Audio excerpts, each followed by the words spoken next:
के प्रश्न पूछे गए थे जो चयन परीक्षा के लिए बहुत ही महत्वपूर्ण होने वाले हैं और आपकी स्क्रीन पर प्रश्न दिया गया है। ईश्वर की माया कहीं धूप कहीं छाया, लोकोक्ति का अर्थ क्या होता है?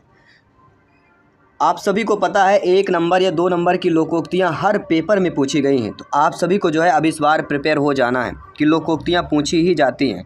तो ईश्वर की माया कहीं धूप कहीं छाया, इसका मतलब क्या होता है? मतलब संसार में सब कुछ समान नहीं है, कहीं सुख है तो कहीं दुख है, कहीं समृद्धि है तो कहीं गरीबी है। तो क्या यहाँ पे घोर कष्ट देना ये तो नहीं होगा, पैसा पास ना होना ये भी नहीं होगा, विपत्ति या बुरा समय आना ये भी नहीं होगा, या व्यक्ति के अनुसार आओ भगत क्या होगा? अब 2 चीज़ यहाँ पे इम्पोर्टेंट बनती हैं, घोर कष्ट देना नहीं होगा, ना ही पैसा ना होना। यहाँ पे 2 बन सकता है, विपत्ति या बुरा समय आ जाना या व्यक्ति के अनुसार आओ भगत। तो क्या होगा? संसार में कुछ भी समान नहीं, कहीं सुख है तो कहीं दुख है, तो कहीं धूप कहीं छाया। तो यहाँ पे ईएसवी का मानना है कि व्यक्ति के अनुसार आओ भगत, इसको ईश्वर की माया कहीं धूप कहीं छाया लोकोक्ति का अर्थ माना गया है। मतलब ईश्वर की माया कहीं धूप कहीं छाया का मतलब होता है भाग की विचित्रता होना। क्या होगा? भाग की विचित्रता होना।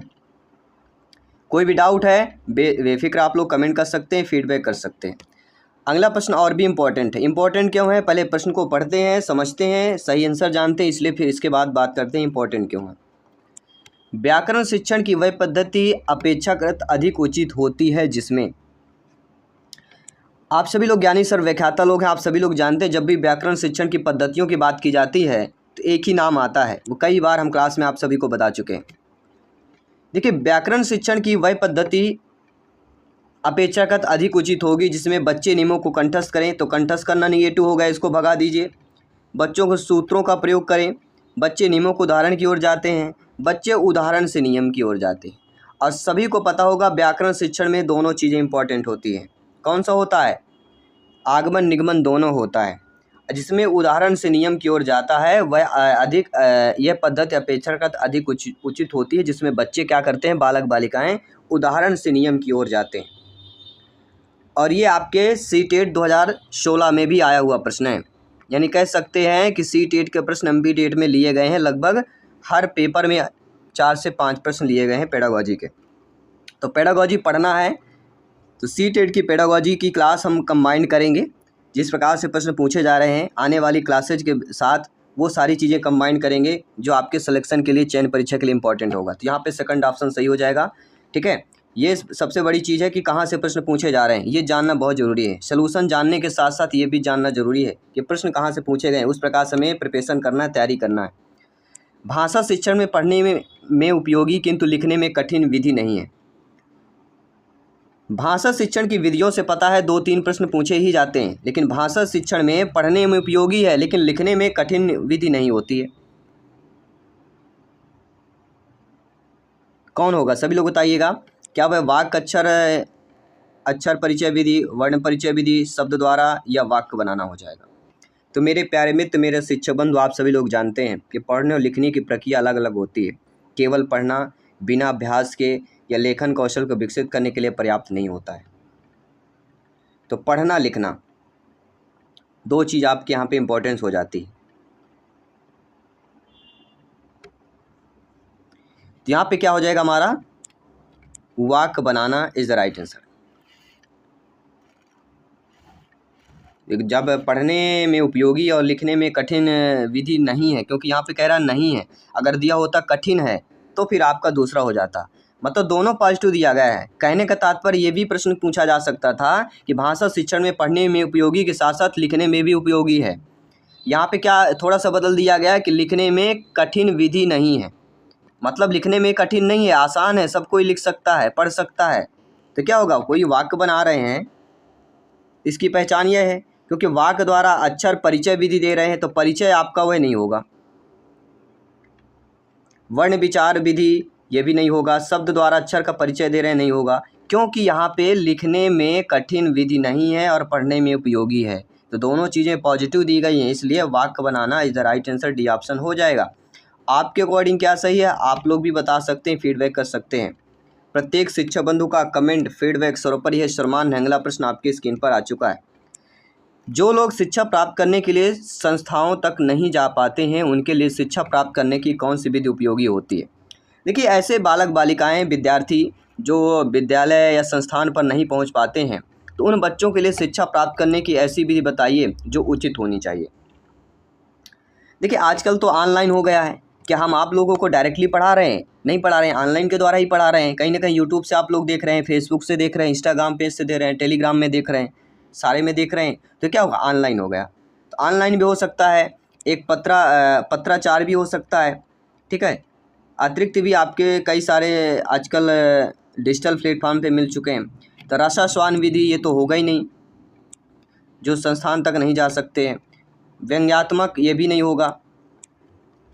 संदर्भ अनुसार विधि ये भी नहीं होगा। तो क्या हो जाएगा यहाँ पे राइट आंसर होगा दूरस्थ शिक्षा बोलेंगे, दूरस्थ शिक्षा बोला जाएगा। शिक्षा सभी लोग समझ गए? चलिए, एक एक क्वेश्चन को समझना है। हर एक क्वेश्चन यहाँ पे इंपॉर्टेंट है, क्योंकि यहाँ पे सिलेक्शन सर्वोपरि है, अध्यापक अध्यापिका बनना सर्वोपरि है। साथियों, निगमन प्रणाली को किस नाम से जाना जाता है? ना से निगमन, प्रा से प्रयोग, सा से सहचर, रा से रसस्वादन या अभिव्यंजना की बात करेंगे। तो मेरे मित्र, मेरे सभी शिक्षक बंधु, आप सभी लोग जानते हैं कि निगमन प्रणाली को और किस नाम से जाना जाता है। यही प्रश्न आपके फिर से चयन परीक्षा में आता है, तो आपका जवाब क्या होना चाहिए कि निगमन प्रणाली को किस नाम से जाना जाता है?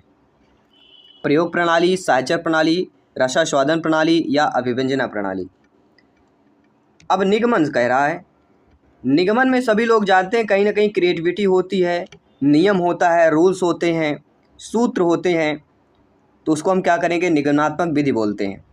निगमनात्मक के साथ साथ विश्लेषण भी बोला जाता है, और ये आगमन विधि के विपरीत होती है निगमन, और इसे सूत्र विधि के नाम से भी जाना जाता है।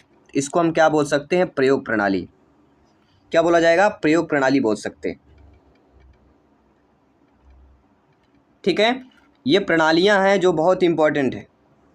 और आप बता देता हूँ, ये यूपी टेट में एक प्रश्न पूछा गया था कि निगमन प्रणाली का संबंध किस प्रणाली से है। ये किस में पूछा गया था, यूपी टेट में इसी से संबंधित पूछा गया था कि निगमन प्रणाली में, ये निगमन प्रणाली का संबंध किस प्रणाली से होता है। अगर ऐसा प्रश्न आपके आ जाए तो फिर आपको व्याकरण करना है, ठीक है ना।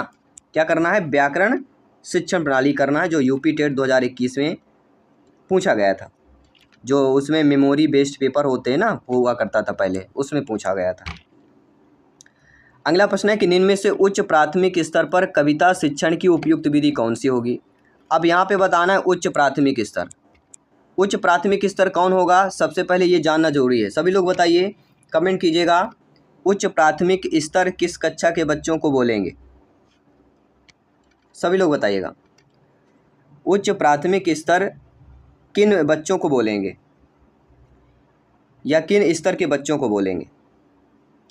सभी लोग जानते हैं प्राइमरी जो होता है वह 1 से 5 तक होता है, प्रथम, ये प्राथमिक हम बोल सकते हैं। लेकिन जहाँ उच्च शब्द जोड़ दिया जाता है तो फिर 6 to 8 हो जाता है, जिसे अब मिडिल की कैटेगरी पर रखा गया है, माध्यमिक जिसे हम बोलते हैं।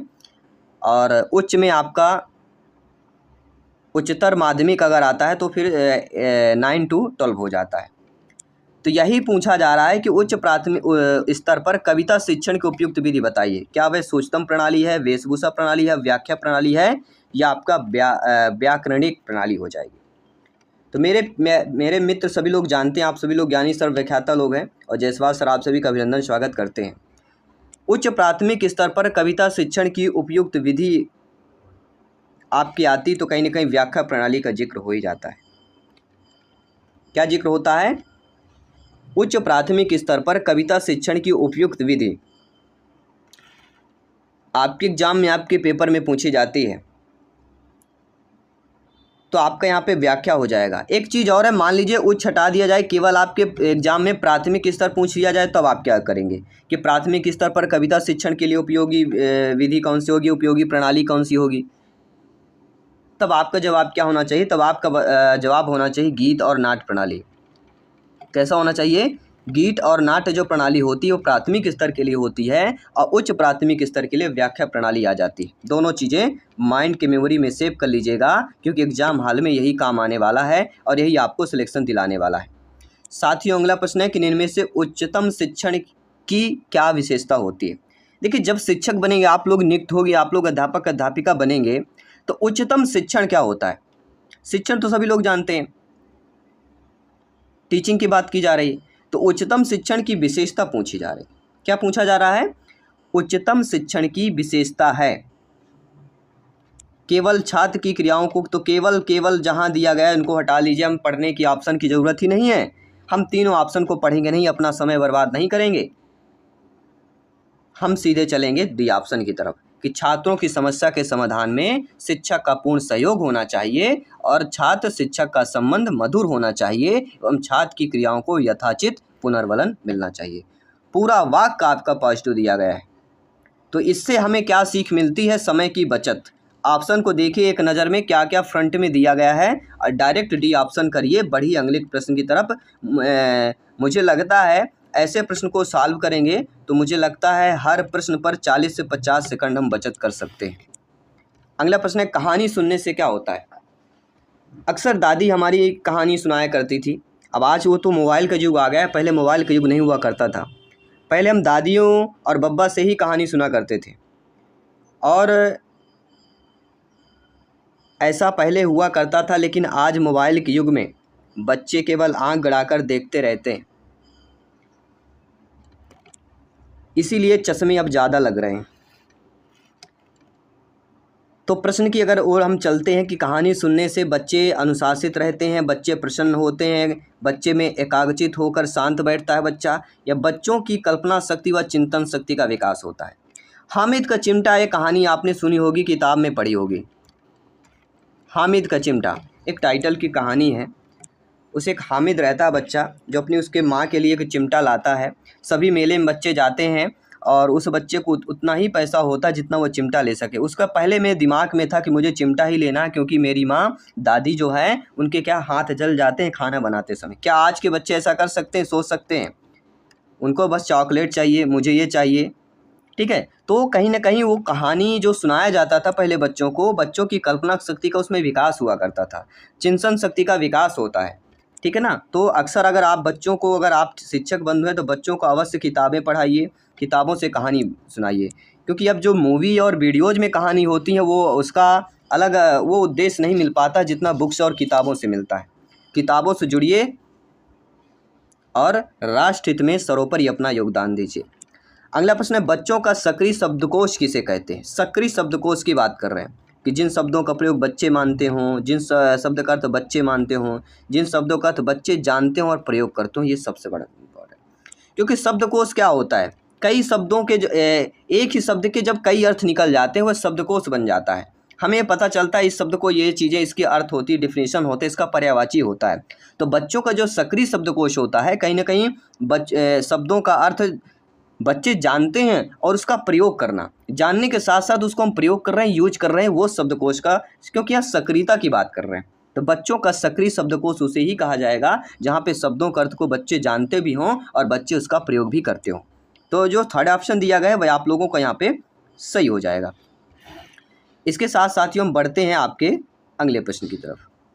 अगला प्रश्न भी आप सभी के इम्पोर्टेंट इसलिए हो जाता है, क्यों हो जाता है, ये प्रश्न को पढ़ते हैं कि निबंध रचना में इसके दो गुणों कला पक्ष भाव पक्ष का ध्यान रखता है। तो यहाँ से हमें क्या एक चीज़ पता चलती है कि निबंध जो रचना होती है उसमें दो पक्ष होते हैं, एक कला पक्ष होता है, एक भाव पक्ष होता है।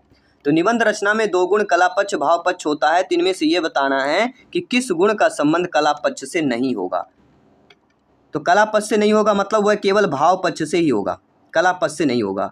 तो हमें ये जानना है कि कला पक्ष से देखिए भावानुकूल भाषा, सरल वाक्य, विचारों में न्यूनता। अगर विचारों में न्यूनता आ रही है तो यह विचार में न्यूनता आ रही तो यह भाव पक्ष कहलाएंगे, कला पक्ष नहीं कहलाएगा। अगर आप भावानुकूल भाषा कर रहे हैं तो भाषा लिख भी सकते हैं, बोल भी सकते हैं।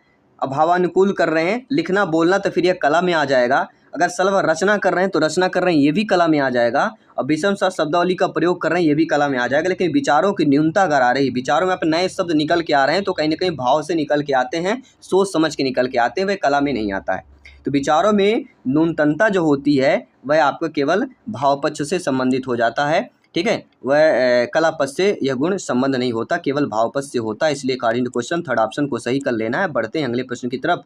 बहुत ही लंबा यह हमारी क्लास जा रही है, लेकिन समझ में बहुत अच्छा लग रहा है। इस क्लास को हमें देखने में, सुनने में और समझने में आनंद हो रहा है। और वही चीज़ है जो एक बार सुन ले हमें दोबारा पढ़ना ना पड़े, जीवन पर्यंत याद रहे और एग्जाम हाल में याद रहे, ताकि वहाँ पे आपके सटीक आंसर, सटीक उत्तर दे पाएँ आप सभी लोग। ठीक है ना। अगले प्रश्न की ओर बढ़ते हैं। किसी भी अवस्था के अनुकरण को क्या कहते हैं?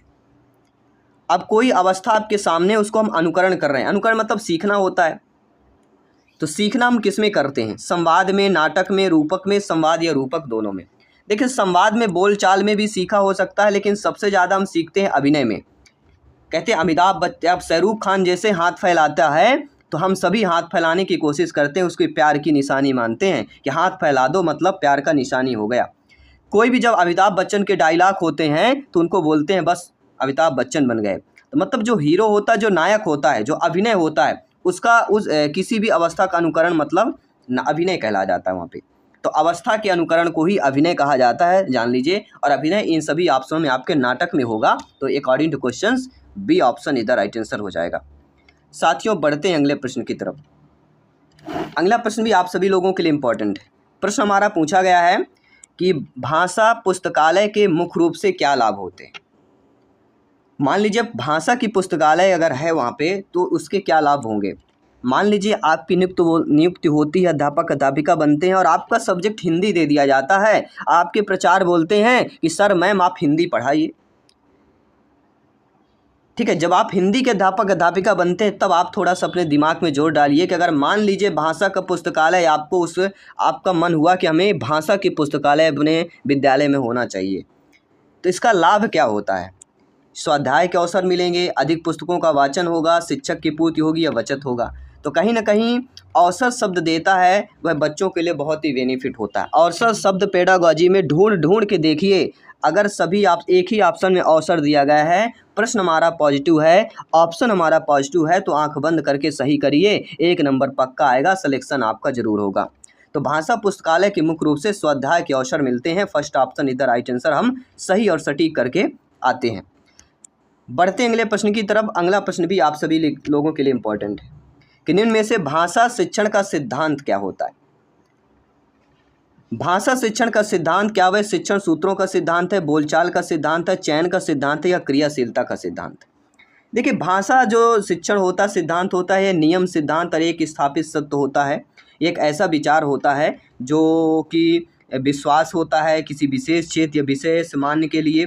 आमतौर पे जो अनुभव होते हैं, तर्क वितर्क होते हैं, ठीक है ना, इनके माध्यम से जो अध्ययन स्थापित होता है।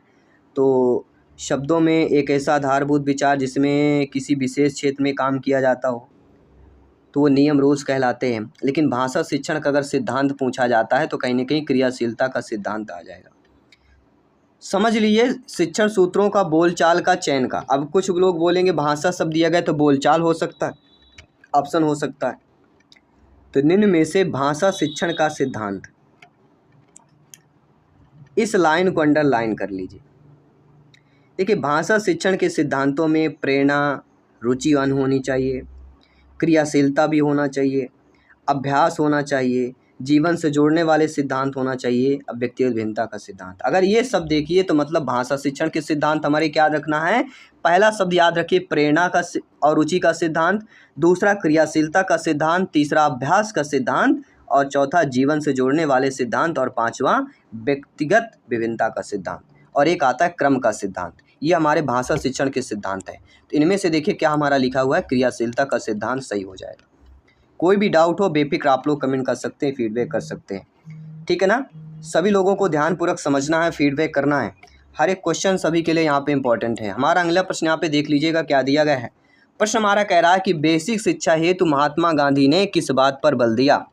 और सभी को पता है बेसिक शिक्षा महात्मा गांधी से प्रश्न जरूर पूछा जाता है, ठीक है। अहिंसा दिवस किस दिवस मनाया जाता है? ये सभी लोग कमेंट करके बताइए। जी हाँ, अहिंसा दिवस की बात करते हैं क्योंकि कहीं ना कहीं ये महात्मा गांधी से जुड़ा हुआ है। तो आप सभी लोग जानते हैं बेसिक शिक्षा हेतु महात्मा गांधी की अगर जिस बात पर उन्होंने बल दिया था, क्या वह पुस्तक केंद्रित होना चाहिए? तो क्या वह संगीत केंद्रित होना चाहिए? क्या वह आपका धर्म केंद्रित होना चाहिए या हस्तकला पर केंद्रित होना चाहिए। तो आपको याद होगा महात्मा गांधी जी ने जो चरखा चलाया था तो उसका उद्देश्य यही है कि अपने आप को खुद को क्या बनाना है, आत्मबल बनाना है, मतलब हस्तकला को प्रेरित करना है। उन्होंने वहाँ पे क्या दिया था, प्रेरणा दी थी, अपने हस्तकला को बढ़ावा देना है। तो कहीं ना कहीं उन्होंने हस्तकला पर जोर दिया या हस्तकला को केंद्रित होना चाहिए, उन्होंने बेसिक शिक्षा हेतु महात्मा गांधी ने बल दिया था। तो यहाँ पे फोर्थ ऑप्शन जो दिया गया था वे आप लोगों को सही हो जाता है। ये हमारे पेडागोजी के प्रश्न खत्म होते हैं। अब आपके गद्यांश पद्यांश के प्रश्न करेंगे, जहाँ आपके गद्यांश से ही प्रश्न लिए जाएंगे और कुछ ग्रामर पोर्शन भी हल किया जाएगा। यहाँ पे गद्यांश पूछा गया था कि मनुष्य की समस्याएं दो प्रकार की हैं। एक समस्या शरीर की, जिसका समाधान रोटी, वस्त्र, अन्न, सारी चीज़ें होती हैं, ठीक है। और जो भी आपके अधिभौतिक सुविधाएं मानी जाती हैं, किंतु इस प्रकार से सुखी मनुष्य भी, जो सब कुछ है वो भी मनुष्य दुख होता है, दौर में नष्ट होता है, रोग शोक जरा मरण का शिकार होता है। कहने का तात्पर्य यह है कितना भी पैसा कमा लो, रोना ही रोना है, कष्ट मिलना ही मिलना है। सोचिए, पैसा कमा के अगर हमें सुख प्राप्त हो जाए तो वो कतई नहीं होगा, क्योंकि जिसको जितना है उसको उतनी डिमांड बढ़ती जाती है। अगर आपके पास 1000 रुपये है, आप 1 लाख की डिमांड करते हैं, 1 लाख मेरा हो जाएगा तो मेरा सब कुछ हो जाएगा। और जिस दिन आपका 1 लाख पूरा हो गया तो आपकी डिमांड 10 लाख या करोड़ों में हो जाती है। तो ये इच्छा कभी खत्म नहीं होती है, और भगवान ने ऐसी चीज़ ही बनाई गई है कि इच्छा खत्म ना हो तभी इंसान मर जाता है, उसी को इच्छा को पूरी करते करते इंसान ऊपर पहुंच जाता है। तो इच्छा को दबाइए और अपने सपने को साकार कीजिए, कुछ ऐसा करके जाइए जो आपके मन के अंदर क्या होना चाहिए, संतोष होना चाहिए। अगला प्रश्न है कि उपयुक्त गद्यांश के अनुसार असत्य कथन का चयन करना है। असत्य कथन हम तभी चयन कर सकते हैं जब पूरा गद्यांश अच्छे तरीके से पढ़ेंगे, लेकिन फिर भी ध्यान रखिए, बिना पढ़े हम कैसे सॉल्व कर लेंगे, वो भी एक ट्रिक है। आइए ट्रिक के माध्यम से जानते हैं कि बिना पढ़े भी हम प्रश्न को कैसे सॉल्व करें। देखिए, बिना पढ़े प्रश्न को हम कैसे कर सकते हैं कि प्राचीन और मध्यकालीन विश्व शारीरिक समस्याओं से अधिक अपनी आध्यात्मिक समस्याओं को प्रमुख मानता है। बिल्कुल सही हो सकता है, क्योंकि जैसा हमने टाइटल पढ़ा उसके अकॉर्डिंग हो सकता है। विज्ञान की वृद्धि से भी मनुष्य की शाश्वत समस्याएं दूर नहीं हुई, वह आज भी दुखी है। बिल्कुल सही बात है। चिंतकों का यह प्रतिक्रिया हुई है कि मनुष्य की समस्याओं का समाधान विज्ञान ही है। ये भी हो सकता है, लेकिन जो फोर्थ ऑप्शन दिया गया है ना, इसको समझिएगा ध्यानपूर्वक कि मनुष्य की समस्याएं दो प्रकार की है। एक समस्या शरीर की, जिसका समाधान रोटी, वस्त्र व तथा अन्य अधिक अधिभौतिक सुविधाएं मानी जा सकती है। तो ये तो दिया गया है, लेकिन हमारा चिंतकों पर यह प्रतिक्रिया हुई कि मनुष्य की समस्याओं का समाधान विज्ञान है। ये नहीं होगा, यह नेगेटिव हो जाएगा या सत्य हो जाएगा। बाकी सारे हमारे सत्य दिए गए हैं। तो नो डाउट सभी लोग समझ गए होंगे। आइए बढ़ते हैं अगले प्रश्न की तरफ। अगला प्रश्न भी इसी गद्यांश से पूछा गया है कि उपरोक्त गद्यांश में क्या नहीं किया गया है। देखिए, इसमें समाधान आया है, अनुभूत आया, शांत आया, लेकिन अभिवृद्धि का शब्द कोई जिक्र नहीं हुआ है। ठीक है ना, समाधान, अनुभूत और आपके अशांत, इन तीनों का जिक्र हुआ है, आपके अभिवृद्धि का जिक्र नहीं किया गया है। बढ़ते हैं साथियों अगले प्रश्न की तरफ। इस प्रश्न का जवाब आप सभी लोगों को सोच समझ के देना है। क्यों देना है? क्योंकि ये एग्जाम में आने वाला है। कि उपयुक्त गद्यांश के अनुसार कह रहा है कि खालिस्तान शारीरिक समस्याओं से अधिक अपनी आध्यात्मिक समस्याओं को प्रमुख मानता है। मनुष्य, बिल्कुल सही बात है। अगर आपकी शारीरिक समस्या से अधिक प्रमुखता किस पे देते हैं? जो आध्यात्मिक समस्याएं होती हैं। अगर बुखार आ जाएगा तो थोड़ा सोचेंगे, अरे थोड़ा झेल लेते हैं यार, बुखार क्या आता है। लेकिन कहीं ना कहीं आध्यात्मिक समस्या आ जाती है तो हम खड़े हो जाते हैं, दवा बाद में करा लेंगे, पहले ये समस्या को दूर करते हैं। ये किसके अनुसार होता है? गद्यांश में बोला गया है यह प्राचीन और मध्यकालीन विश्व शारीरिक जो है, जो प्राचीन है और मध्यकालीन जो विश्व है ना, यह शारीरिक समस्याओं से अधिक अपनी आध्यात्मिक समस्याओं पर ज़्यादा जोर देता है। अकॉर्डिंग टू गद्यांश, अकॉर्डिंग टू अनसीन पैसेज। आइए बढ़ते हैं अगले प्रश्न की तरफ। अगला कह रहा है प्राचीन और मध्यकालीन विश्व शारीरिक समस्याओं से अधिक अपनी आध्यात्मिक समस्याओं को प्रमुख मानता है। बिल्कुल यहाँ पे दिया गया है, लेकिन यह भी कह रहा है कि इसी से उस समय अध्यात्म विद्या का सभी देशों में आपका जो है विकास हुआ और मनुष्य मानने लगा कि जो सत्य प्रयोगशाला में परखा, मनुष्य उसके भक्त बन गए। इस गद्यांश में कह रहा है कि पूर्णतः सत्य बताना है, तो बिल्कुल यह सत्य दिया गया है और पहला ऑप्शन हमारा सत्य हो जाएगा।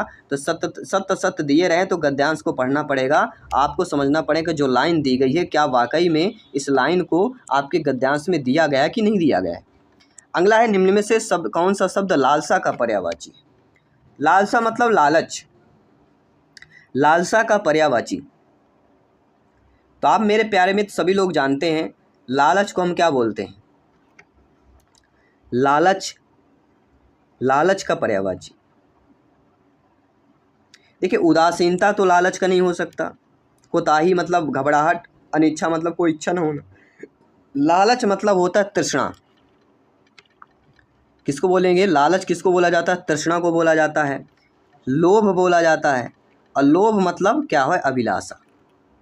तो यहाँ पे जो सेकंड ऑप्शन दिया गया है वह सही हो जाएगा। बढ़ते अगले प्रश्न की तरफ कि उपरोक्त गद्यांश के अनुसार मनुष्य की समस्याएं कितने प्रकार की होती? तो मनुष्य की समस्याएं 2 प्रकार की होती हैं, पहले ही लाइन में दिया गया है, इसे हमें खोजने समझने की ज़रूरत नहीं है। A to Z गद्यांश से पूछा गया है। अब मुझे ऐसा नहीं लगता कि ऐसा कोई प्रश्न आया है जो आपके अपहृत गद्यांश से बाहर पूछा गया हो। तो हमें केवल आपका जो गद्यांश दिया रहता है उसको पढ़ने और समझने की ज़रूरत पड़ती है।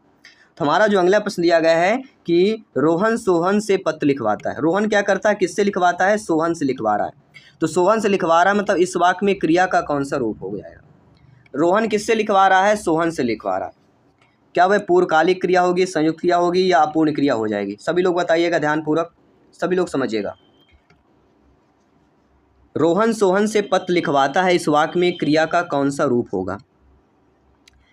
देखिए आप सभी लोग जानते हैं क्रियाएं पूछी ही जाती हैं। मैंने देखा था एग्जाम में कि क्रियाएं लगभग हर एक दूसरे पेपर में पूछा जाता था। कोई अनौपचारिक पत्र आता है, कोई औपचारिक पद से आता है, तो कहीं ना कहीं इस प्रकार के प्रश्न आते हैं और इस प्रकार के प्रश्नों को आपको समझना पड़ता है। समझने के लिए हमें क्या यहाँ पे कहीं ना कहीं प्रेरणा मिलती, क्या मिलती कि रोहन सोहन से पत्र लिखवाता है, तो क्रिया अगर पूछी जाती तो यहाँ पे क्या आपको प्रेरणा मिल रही है? क्या पूर्वकालिक है? पूर्वकालिक में तो शब्द ऐसा नहीं है कि आपको लग रहा हो पूर्वकालिक हो। संयुक्त, क्या इसमें संयुक्त शब्द आपको लग रहा है कि संयुक्त लाइन जुड़ी हुई है? अपूर्ण क्रिया भी नहीं लग रहा क्योंकि क्रिया यहाँ पे पूर्ण हो रही कि लिखवा रहा है, यहाँ पे शुद्ध लिखा गया लिखवाता है, तो क्रिया तो पूर्ण हो रही तो अपूर्ण भी नहीं हो सकती है। तो कहीं ना कहीं जो पहला ऑप्शन दिया गया है वह सटीक हो जाएगा, प्रेरणार्थक क्रिया। First option is the right answer. बढ़ते हैं आपके अगले प्रश्न की तरफ।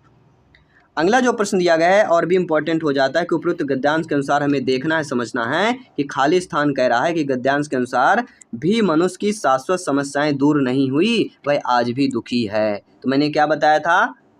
क्या बताया था? विज्ञान की इतनी वृद्धि के बावजूद भी मनुष्य शाश्वत की समस्याएं हैं, दूर नहीं हो रही हैं, फिर भी मनुष्य जूझ रहा है, मतलब इतना विज्ञान बढ़ने के बावजूद। तो यहाँ पे सेकंड ऑप्शन सही हो जाएगा। हर एक प्रश्न आपके गद्यांश से दिया गया। अब पद्यांश की बात करेंगे, 5-6 प्रश्न करते हैं, इस पेपर को कंप्लीट करते हैं। हमारा पद्यांश साथियों दिया गया है, गुड़िया के घर आए चोर, गुड़िया मचा सकी ना शोर, कुत्ते ने पूछा भौ भौ, गुड़िया रानी तू चुप क्यों, कौवे ने पूछा काका, तेरे गहने गए कहाँ, म्याऊं म्याऊं कर बिल्ली चली गई झट दिल्ली, दिल्ली में जो खाया पान, चोर लिया झट से पहचान, लाई गुड़िया के गहने, हंस हंस गुड़िया ने पहने। ऐसे का कहीं ना कहीं आपको लग रहा होगा हंसमुख एक ऐसा यहाँ पे काव्यांश दिया गया है जो पढ़ने में ही रसा इसका अनुकूल, जब रसा स्वाद करते हैं आप ना, उसका एक अलग ही अनुभव होता है, पढ़ने में अच्छा आता है कि ये लाइन अगर और भी लिखी हुई थी तो हम भी पढ़ लेते, कुछ अच्छा है, ठीक है, फील अच्छा होता है, फीलिंग अच्छी आती है। तो इस काव्यांश को पढ़ने के बाद मुझे लगता है इसके सारे प्रश्न आप फील करके आंसर देंगे। सबसे पहला आता है इसके रचयिता का नाम, तो रचयिता सभी लोग जानते हैं, कोई नहीं, आपके सरोजिनी प्रीतम जी हैं। क्या सभी लोग बताइएगा रचयिता के लिए? अब सभी लोगों को प्रश्न आता है कि सर रचयिता हम कैसे पहचानें? तो देखिए 6th क्लास से लेके 10th क्लास तक की जो आपकी हिंदी में जो भी आपके दिए गए उनको पढ़ना पड़ेगा NCERT की बुक में। गुड़िया के घर आए चोर, गुड़िया मची सकी ना शोर, कुत्ते ने पूछा भौं भौं, गुड़िया रानी तू चुप को, किसकी कविता है या किसके शीर्षक है? इस प्रकार के अगर प्रश्न आते हैं तब आपको थोड़ा सा इस पर जोर देना पड़ेगा, ठीक है, क्योंकि किसी भी प्रश्न को हम छोड़ नहीं सकते। तो यहाँ पे आपका डी ऑप्शन जो दिया गया है सरोजिनी प्रीतम इज द राइट आंसर हो जाएगा। ज़्यादातर हजारी प्रसाद द्विवेदी, रामधारी सिद्धिनकर, महादेवी वर्मा, इनके नाम अक्सर हिंदी में पूछे जाते हैं क्योंकि ये हिंदी के क्षेत्र में ऐसे महानुभाव हैं तीनों, ठीक है, ये ऐसे 3 रत्न हैं कि हिंदी के बिना ये अपूर्ण लगता है, हिंदी इनके बिना पूर्ण हो जाती है क्योंकि इन्होंने कई ऐसे क्षेत्र में, जैसे कालिदास हो गए, ठीक है, ये ऐसे कवि हैं, ऐसे पोएट हैं जिन्होंने बहुत अच्छा अग्रिम काम किया है इन्होंने। अगला प्रश्न है किस शब्द युग्म का प्रयोग उपयुक्त पंक्तियों में नहीं किया गया? तो अभी हमने पढ़ा हास्या से म्याऊं म्याऊं भी आया, भाव भाव आया। तो यहाँ पे धीरे धीरे शब्द हमें नहीं लिखा है, तीनों हमने पढ़ा है। हास्या से म्याऊं म्याऊं भाव भाव, कुत्ते भाव भाव किए, बिल्ली म्याऊं म्याऊं, और जब गुड़िया को पायल मिल जाती है तो पायल हंस हंस भी आया। तो तीनों चीज़ें आई हैं, लेकिन धीरे धीरे हमारा नहीं आया हुआ है। ठीक है ना। चलिए अब बढ़ते हैं अगले प्रश्न की तरफ। कितना 5 प्रश्न और बचे हुए हैं। उपयुक्त पंक्तियों के अनुसार कौवे ने क्या पूछा? कौवे ने पूछा तेरे गहने कहाँ गए? अब ये बच्चा 5वीं क्लास का बच्चा भी बता लेगा, तो आप सभी लोग तो ज्ञानी सर्वविख्याता लोग हैं, आप बिल्कुल सेकंडों में उत्तर इनका देंगे। ठीक है ना। केवल अभ्यास में बनाए रखिएगा और तैयारी जारी रखिएगा। अगला प्रश्न है, जो किए गए उपकारों को नहीं मानता हो। अब बहुत अच्छा यहाँ पे प्रश्न है, एक वाक्य से हर एक पेपर में एक प्रश्न आया हुआ है, एक शब्द एक वाक्य वाला। तो जो किए गए उपकारों को नहीं मानता है, उसको एक शब्द में हम क्या बोलेंगे? उसको कृतज्ञ बोला जाता है। क्या बोला जाएगा? कृतज्ञ। और इसका अर्थ होता है किया गया उपकार ना मानने वाला। ये दूसरों के लिए किए गए अच्छे कामों, एहसान को याद नहीं रखते, उनका सम्मान नहीं करते, उनको कृतज्ञ बोला जाता है। और संस्कृत में कृतज्ञ का अर्थ होता है जो किए गए उपकार को ना माने, according to Sanskrit book, according to NCERT कह सकते हैं। चलिए अगला प्रश्न, ये भी लाजवाब प्रश्न है। लाजवाब इसलिए कि आप लोग भी लाजवाब है, आप लोग भी सुनने देखने वाले, आप सभी लोग शिक्षक बंधु लाजवाब हैं, इसलिए क्लास भी लाजवाब है, ये प्रश्न भी लाजवाब है। उपयुक्त पंक्तियों के अनुसार गुड़िया रानी चुप क्यों थी? वह शोर क्यों नहीं मचा रही थी? क्योंकि गुड़िया के घर आए थे चोर। क्या था? गुड़िया के घर चोर आ गए थे, इसलिए गुड़िया रानी चुप थी, वह शोर नहीं मचा रही थी, क्योंकि चोर आए उसको जान लेंगे गुड़िया रानी को, तो गुड़िया रानी चुप थी। इसके बाद जो अगला प्रश्न कह रहा है, इस पद्यांश से पूछा गया है कि अंधा पीसे कुत्ता खाए, लोकोक्ति। अब फिर से लोकोक्ति आ गई है, ये आपके एक गद्यांश में भी पूछी गई, एक पद में भी लोकोक्ति पूछ ली गई। तो अंधा पीसे कुत्ता खाए, इसका अर्थ क्या होता है? मेहनत कोई और करे, लाभ कोई और उठाए। अंधा पीस रहा है और कुत्ता खा रहा है, क्योंकि अंधा पीसना मतलब एक ऐसा शब्द का प्रयोग किया गया है कि जिसको दिखाई न दे वह पीस रहा है, और कुत्ता के खा रहा है क्योंकि वो देख नहीं पा रहा है, तो कुत्ता चुपके से खा रहा है। ठीक है ना। चलिए अब बढ़ते हैं अगले प्रश्न की तरफ। 2 प्रश्न बचे हुए हैं, फाइनली इस पेपर को कंप्लीट करते हैं। किन इनमें से जातिवाचक का संज्ञा होगा? देखिए जातिवाचक संज्ञा की पहचान क्या होती है? कोई नाम, कोई ऐसा नाम होना चाहिए। ठीक है ना। जातिवाचक संज्ञा, तो कहीं ना कहीं यहाँ पे संज्ञा का भी जिक्र किया गया कि वह संज्ञा जो किसी व्यक्ति, वस्तु, स्थान की पूरी जाति या वर्ग का बोध करा दे, वह हमारी जातिवाचक संज्ञा, जैसे कुत्ता और बिल्ली। और इस पेपर का लास्ट प्रश्न हमारा क्या दिया गया है? इस पेपर का लास्ट प्रश्न ये कह रहा है कि इनमें से संवेग कौन सा है जो सामान्यतः सुख देता हो? अब ये पेडागोजी का प्रश्न पूछ लिया गया कि निम्न में से वह संवेग कौन सा है जो सामान्यतः सुख देता हो? आत्माभिमान, करुणा, एकाकीपन, एकाकीपन करुणा।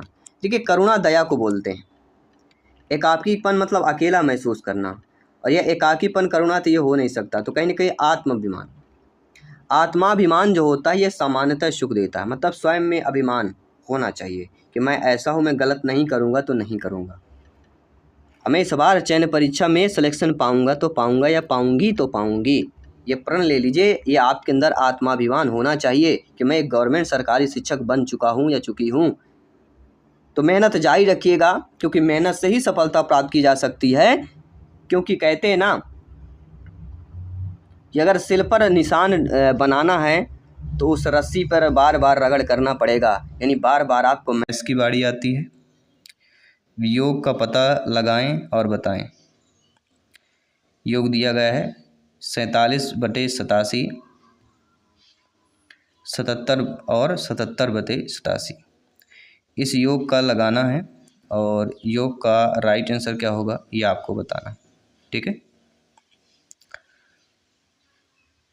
47/87, 77/87 राइट आंसर क्या होगा सही बताइए। हमें पूछे गए थे। चलिए शुरुआत करेंगे। यहाँ पे देखिए पहला प्रश्न दिया गया है कि योग का पता लगाएं, तो बहुत ही सिंपल सा यहाँ पे हो जाएगा, क्योंकि बटे में दोनों 87 दिया गया है और 47 और 77 को प्लस कर लीजिए।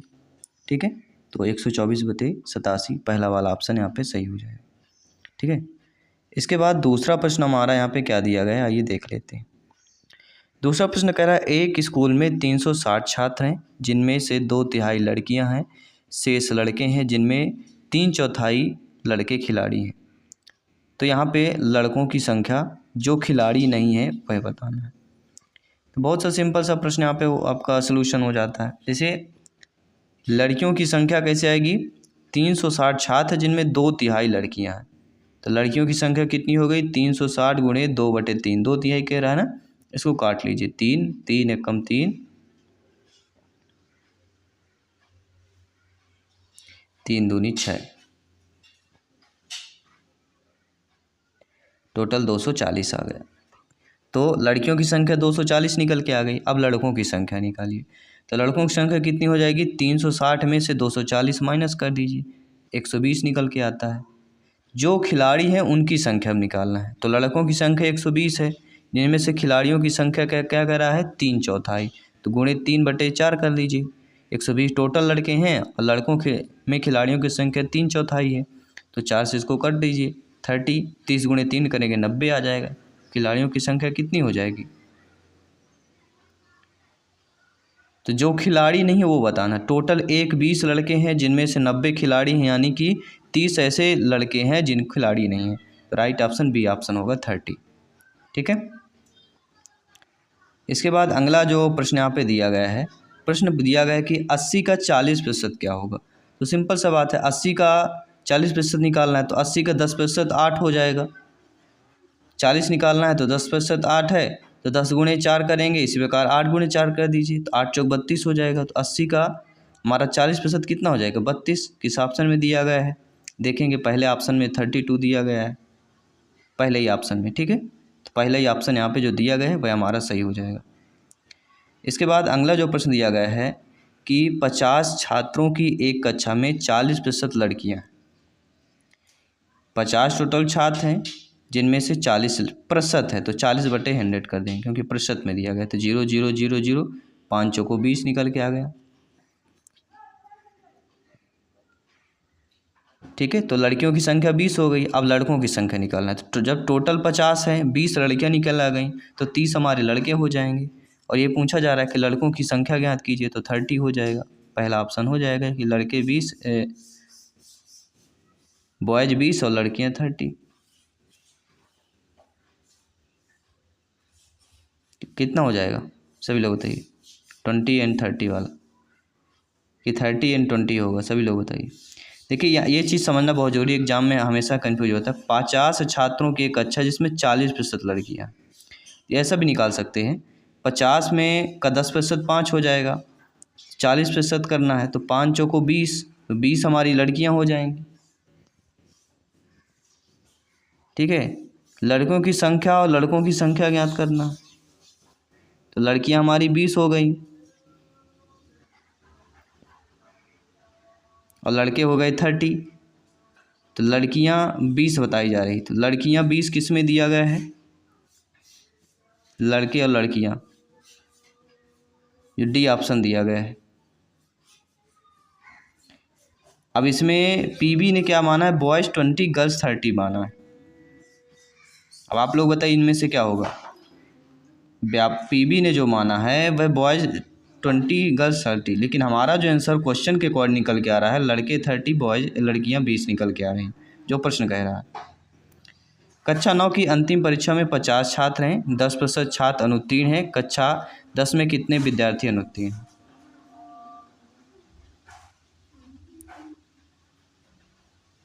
कक्षा 9 की अंतिम परीक्षा में कितने छात्र हैं, 50 छात्र हैं, जिसमें से 10% छात्र अनुत्तीर्ण हैं। तो 50 में से 10% अगर निकालेंगे तो कितना आ जाएगा, 5 आएगा। 50 में 5 अनुत्तीर्ण हैं, तो टोटल हमारे 45 निकल के आ जाएगी। ठीक है, तो बी ऑप्शन यहाँ पे सही हो जाएगा। बहुत ही ज़्यादा टफ क्वेश्चन नहीं पूछे गए थे, लेकिन जो आपके फॉरेस्ट गार्ड वगैरह है, एमपी पुलिस में कुछ क्वेश्चन उठाए गए हैं और ज़्यादा एग्जाम से, और यही प्रश्न पूछे गए थे आपके वर्ग 3 में। संख्या 400 में 10% की वध करने पर नई संख्या क्या होगी। अब संख्या 400 दी गई है, 400 का 10% 40 हो जाएगा, सिंपल सी बात है। तो 410 धन 40, 440 हो जाएगा। बी ऑप्शन यहाँ पे सही हो जाएगा। इतना भी कठिन प्रश्न नहीं पूछा गया था। फर्स्ट शिफ्ट की बात करें, एक मिश्र धातु में 26% तांबा है। 260 ग्राम तांबा प्राप्त करने के लिए कितनी मात्रा में मिश्र धातु की आवश्यकता होगी?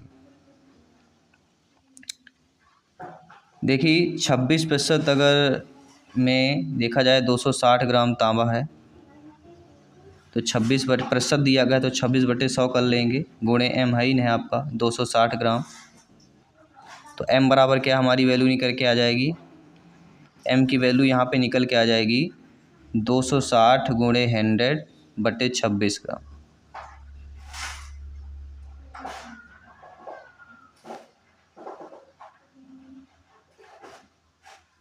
जब इसका हमारा गुणा किया जाएगा तो हमारा आ जाएगा 26 1 2 3/26 ग्राम। 26 से 26 कट जाएगा तो हमारा 1000 ग्राम निकल के आ जाएगा। तो जो बी ऑप्शन दिया गया है वह हमारा यहाँ पे सही हो जाएगा। ठीक है। इसके बाद अगला प्रश्न कह रहा है 250 का 42% और 420 का 25%। ठीक है, आप भी कोशिश कर सकते हैं। देखिए 250 का 42% कैसे होगा, 250 गुणे 42/100 कर देना बस, और कुछ नहीं। 0 0 कट गया, 55 25 5 दूनी 10, 2 से इसको कालिए 21 21 पंचे 105 हो गया, 105 इसका निकल के आ गया।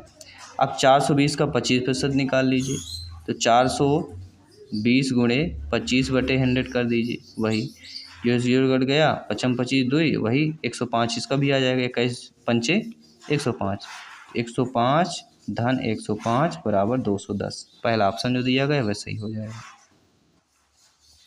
अब अगला प्रश्न कह रहा है कि दशमलव को प्रतिशत में बदलना है, तो 10.1 को हमें प्रतिशत में व्यक्त करना है। इसके लिए क्या करेंगे, 101 दशमलव को हटाने के लिए बटे 10 का करेंगे और प्रतिशत में करना इसलिए गुणे का 100 कर देंगे। ठीक है, तो 1 0 से 1 0 कट जाएगा, बचा कितना 101 0।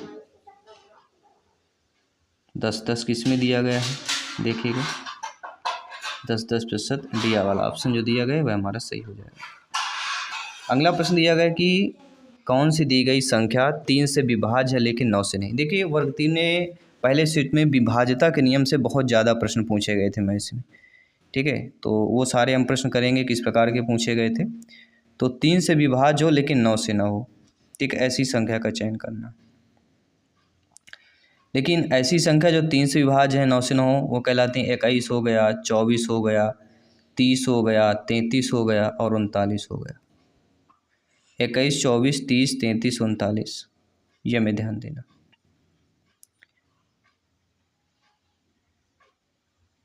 अब ये संख्या में विभाज्यता का नियम पालन करना पड़ेगा।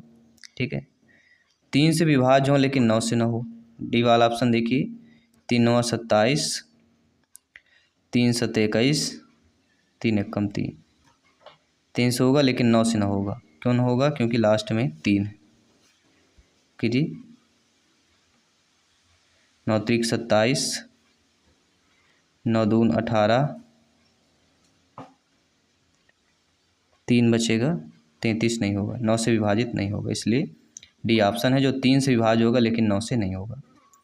इस प्रकार अगला प्रश्न पूछा गया था, वह संख्या चुनो जो एक साथ 3 5 2 से विभाज्य हो, तो वह संख्या हमारी सी वाले ऑप्शन है 83 12 40। ठीक है, इसके बाद जो अगली जो प्रश्न हमारा यहाँ पे विभाज्यता का पूछा गया था वह यह पूछा गया था कि 13 से विभाज्य कौन सी संख्या होगी, तो 65 520 ये 13 से विभाज्य हो जाएगी। ठीक है, विभाज्यता वाले अब कोई टॉपिक किसी टॉपिक पे ज़्यादा कवर किया गया है लेकिन 1 2 क्वेश्चन आ सकते हैं, और विभाज्यता आपका चैप्टर है, सिलेबस में दिया भी गया है। तो 8 से विभाज्यता वाला कौन सा होगा, जो 8 से विभाज्य हो।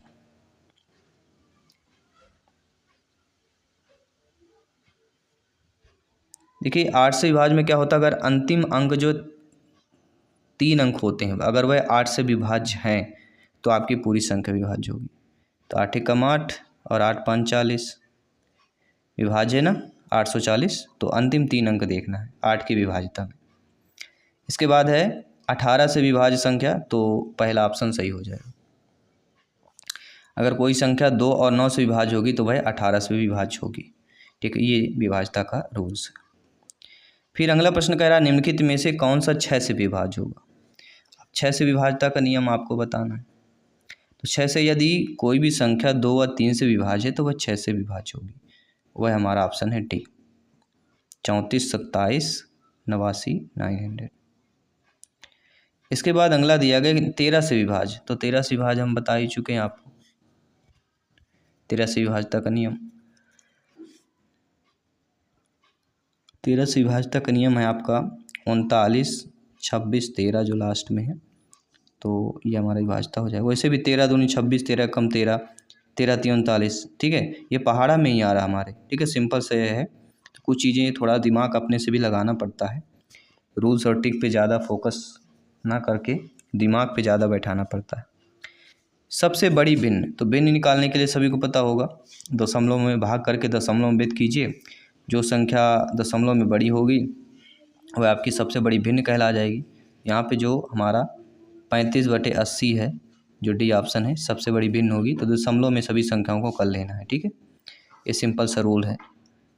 निम्नलिखित में से भिन्नों में से सबसे छोटी भिन्न है, तो ये भी दशमलव में करेंगे। सबसे छोटा जो भिन्न आएगा वह आएगा किसका, 4/50 का। ठीक है, कोई भी डाउट है कमेंट कर दीजिए। देखिए पीबी ने जो आंसर माना वही हम आंसर आपको बता रहे हैं। कोई भी गड़बड़ी हो तो कमेंट बॉक्स में अवश्य बताइए। घन का आयतन जिसका किनारा 3 हो, तो घन का आयतन है तो क्यूब में होता है। तो 3 का 3 इकाई 9 3 27 ए क्यूब कहाँ पे दिया गया है, देखिए बी ऑप्शन में दिया गया है। ठीक है, अब बोलेंगे डबल डबल क्यों दिए गए, क्योंकि हिंदी और इंग्लिश दोनों लैंग्वेज में, इसलिए डबल डबल ऑप्शन यहाँ पे आपको दिख रहे होंगे। एक नियमित पंचभुज का परिमाप दिया गया 1550 मीटर। इसकी प्रत्येक भुजा कितनी होगी। अब देखिए 1550 दिया गया है, अब पंचभुज है तो 1550/5 कर दीजिए। सिंपल सी बात है, 5 3 15, 5 एकम 5, 0, 310। पहला ऑप्शन सही हो जाएगा। बहुत ही सिंपल सा प्रश्न पूछा गया था, इतना भी कठिन था नहीं था जितने लोग समझ रहे थे, लेकिन आने वाले जो शिफ्ट में थे उनके ज़्यादा कठिन प्रश्न पूछे गए थे। अगला है एक वर्ग का विकर्ण 1 सेंटीमीटर है, तो निम्नलिखित में से कौन सा वर्ग के क्षेत्रफल को दर्शाता है। अब देखिए ध्यानपूर्वक, 1 सेंटीमीटर वर्ग का विकर्ण है तो a²/a+b होता है ना, गुणे और वर्ग, तो a और प्लस 1 और 1 कर देंगे तो 2 हो जाएगा। तो a²/2, a²/2 देखिए किस में दिया गया है, a²/2 सी ऑप्शन में दिया गया है। इसके बाद अगला प्रश्न कह रहा है, बहुत अच्छा प्रश्न है, 28 सेंटीमीटर त्रिज्या के एक वृत्ताकार तार को एक वर्ग बनाने के लिए मोड़ा जाता है। वर्ग के क्षेत्रफल का वृत्त के क्षेत्रफल से अनुपात निकालना है। थोड़ा क्वेश्चन बड़ा है। ठीक है, कैसे डायरेक्शन बता रहा हूँ, सॉल्व कीजिए। वृत्त का क्षेत्रफल πr² होता है, परिमाप होता है 2πr, वर्ग का परिमाप होता है 4 गुणे भुजा, और क्षेत्रफल क्या होता है, भुजा वर्ग, ये भुजा गुणे भुजा। हमें दोनों को समझ लीजिए। वर्ग और वृत्त का परिमाप समान होना चाहिए, यानी वर्ग का परिमाप 2πr, वर्ग और वृत्त का परिमाप, तो वृत्त का 2πr होता है और वर्ग का 4 गुणे भुजा होता है। इन दोनों को मान रख दीजिए, बस त्रिज्या दे दीजिए 28 सेंटीमीटर, इसी के आधार पर कर देना है। ठीक है, तो यहाँ पे हमारी भुजा की वैल्यू निकल के आएगी। भुजा की वैल्यू क्या निकल के आएगी, 44 सेंटीमीटर, जब इसको सॉल्व करेंगे। तो वृत्त का क्षेत्रफल होता है πr²। ठीक है, तो 24 64 वर्ग सेंटीमीटर आपका वृत्त का क्षेत्रफल निकल आएगा, और वर्ग का क्षेत्रफल कितना, 44 गुणे भुजा होता है, 44 गुणे 44 करेंगे 1936 आ जाएगा। तो 1936 अनुपाते 2464 करेंगे, यानी आपको जब दोनों सॉल्व कर लेंगे तो आएगा 11/14। ठीक है, जो कि डी ऑप्शन में ऑलरेडी दिया गया है। अगला जो प्रश्न कह रहा है, कक्षा 1 कक्षा 2 के गणित शिक्षण और अधिगम के लिए निम्नलिखित में से कौन सा सही दिया गया है। तो कक्षा 1 और 2 के गणित की अगर देखा जाए, जो हमारा सही दिया गया है वो हमें देखना है। तो गणित में हमारा पेडागोजी के प्रश्न है, कक्षा 1 के बाद बात करें तो गणित का अन्य विषयों जैसे कि भाषा, कला इत्यादि के समाकलन किया जाना चाहिए। ये क्या होगा? जो प्रश्न हमारा किया कि कक्षा 1 और 2 में गणित और शिक्षण अधिगम के लिए कौन सा सही है? तो गणित शिक्षण के लिए हमारा है कि गणित का अन्य विषय जैसे भाषा होते, कला होते, इनमें क्या समाकलन किया जाए। ठीक है, समाकलन अवकलन पढ़ा होगा आपने, लेकिन वो मैथ्स की भाषा में है, ये हिंदी भाषा में, पेडागोजी भाषा में। अगला, कक्षा में गणितीय मनोरंजनात्मक क्रियाकलाप तथा चुनौतीपूर्ण ज्यामितीय पहेलियाँ संबंधी क्रियाकलाप महत्वपूर्ण होती हैं। क्यों महत्वपूर्ण होती हैं? इसलिए महत्वपूर्ण होती हैं क्योंकि वे प्रत्येक शिक्षार्थी की स्थानिक व विश्लेषणात्मक योग्यता के संवर्धन में सहायक होती हैं। इसके बाद अगला प्रश्न है, यहाँ पे ध्यान दीजिए कि निम्नलिखित में से प्राइमरी कक्षाओं में, प्राइमरी मतलब 1 से लेकर 5 तक की कक्षा, रेखा गणित के अध्ययन का कौन सा भाग पढ़ाया जाता है? औपचारिक रेखा गणित या अनौपचारिक? यहाँ पे देखा जाए तो प्राइमरी कक्षा में केवल अनौपचारिक रेखा गणित पढ़ाया जाता है। Only second, be all option सही हो।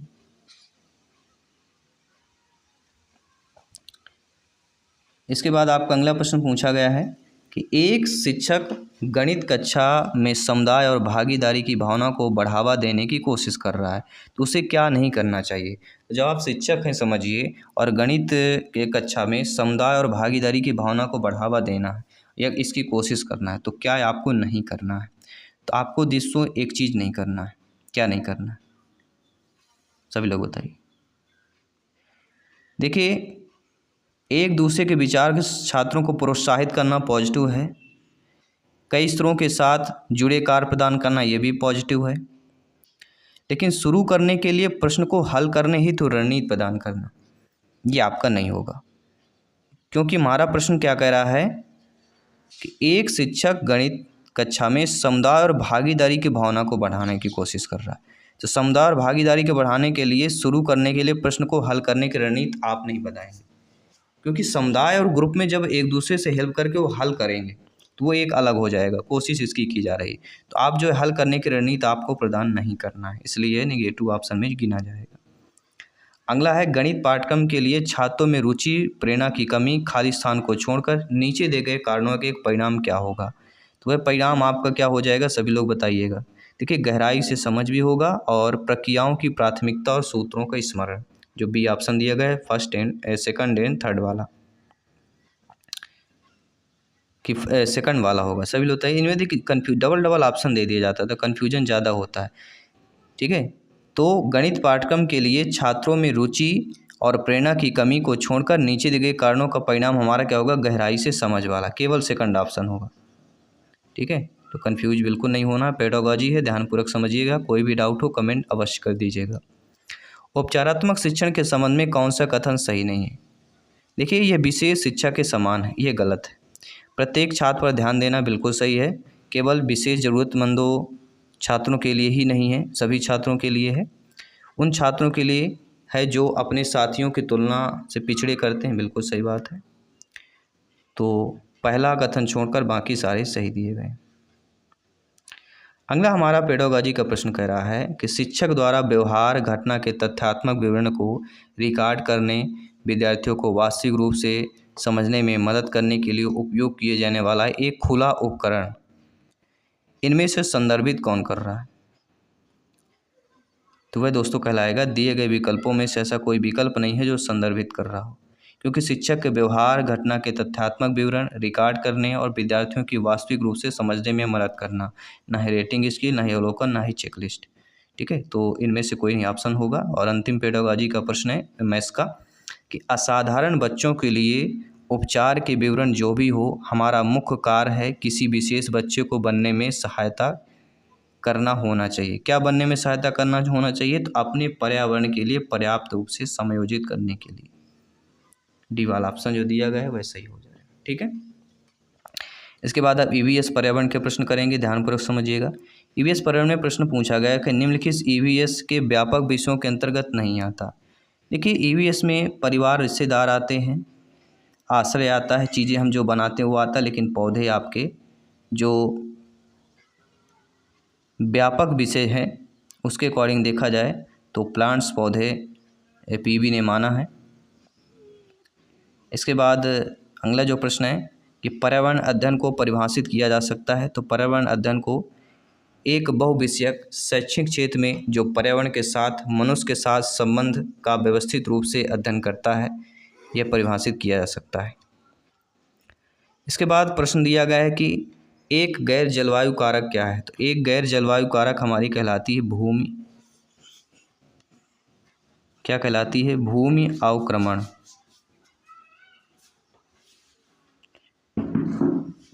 यानी कि डी ऑप्शन, लैंड डिग्रेडेशन की बात करेंगे। अगला जो दिया गया है कि पारिस्थितिकी तंत्र पर मानवीय गतिविधियों के प्रभाव के बारे में निम्नलिखित में से कौन सी गतिविधि सही है। तो पारिस्थितिकी तंत्र में मानवीय गतियों को प्रभाव करने में सबसे गतिविधि प्रदूषण कम करना। इसके बाद प्रश्न दिया गया है कि निम्नलिखित में से किसके अनुसार वायुमंडल में 79% नाइट्रोजन और 21% ऑक्सीजन है। किसके अकॉर्डिंग है? तो आयतन के अकॉर्डिंग, वॉल्यूम। ठीक है, वॉल्यूम के अकॉर्डिंग या आयतन के अकॉर्डिंग यह है। अगला, निम्नलिखित में से क्या जंगल का कार्य नहीं है। तो जंगल का कार्य क्या नहीं होता? देखिए, सतह से वर्षा जल के प्रवाह को कम करना, मिट्टी कटाव को रोकना, स्थानीय तापमान को नियंत्रित करना, ये जंगल के कार्य होते हैं। लेकिन ध्वनि प्रदूषण कम करना ये जंगल का कार्य नहीं होता। तो किसका कार्य होता है, ये अवश्य बताइएगा। अगला है, निम्नलिखित में से कौन से गैसीय जैव भू रासायनिक चक्र नहीं है।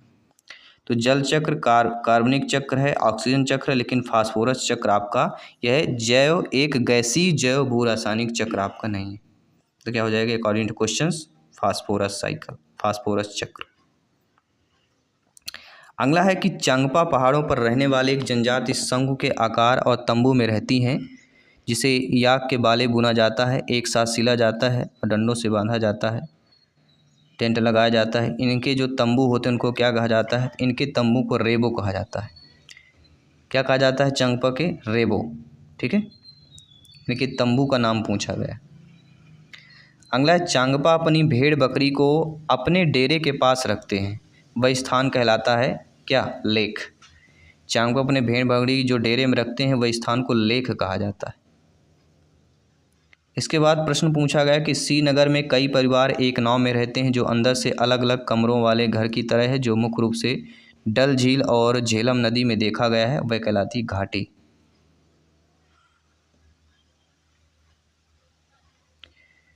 इसके बाद अगला प्रश्न यहाँ पे दिया गया कि कोई भी स्थान जिसके लिए ऐतिहासिक और स्थापत्य सांस्कृतिक के संरक्षण की आवश्यकता होती है वह क्या कहलाता है। तो वह कहलाता है विरासत परिसर। ऐतिहासिक और स्थापत्य सांस्कृतिक के संरक्षण की आवश्यकता होती है वह कहलाता है विरासत परिसर। अगला कि विरासत के प्रति जागरूकता के संबंध में INTACH का पूर्ण रूप क्या होता है। इसका पूर्ण रूप होता है Indian national trust for art and cultural heritage, कला और संस्कृति विरासत के लिए भारतीय राष्ट्रीय न्यास। अगला प्रश्न यहाँ पे पूछा गया था कि भारत सरकार ने ग्रामीण लोगों के जीवन की गुणवत्ता को सुधार लाने और महिलाओं को गोपनीयता और सम्मान प्रदान करने के लिए उद्देश्य कौन सा कार्यक्रम और कब शुरू किया गया था। तो वह कार्यक्रम 1986 में केंद्रीय ग्रामीण स्वच्छता कार्यक्रम CRSP इन 1986। भारत के प्रथम प्रधानमंत्री ने स्वच्छ भारत मिशन कब शुरू किया था। तो 2 अक्टूबर 2014।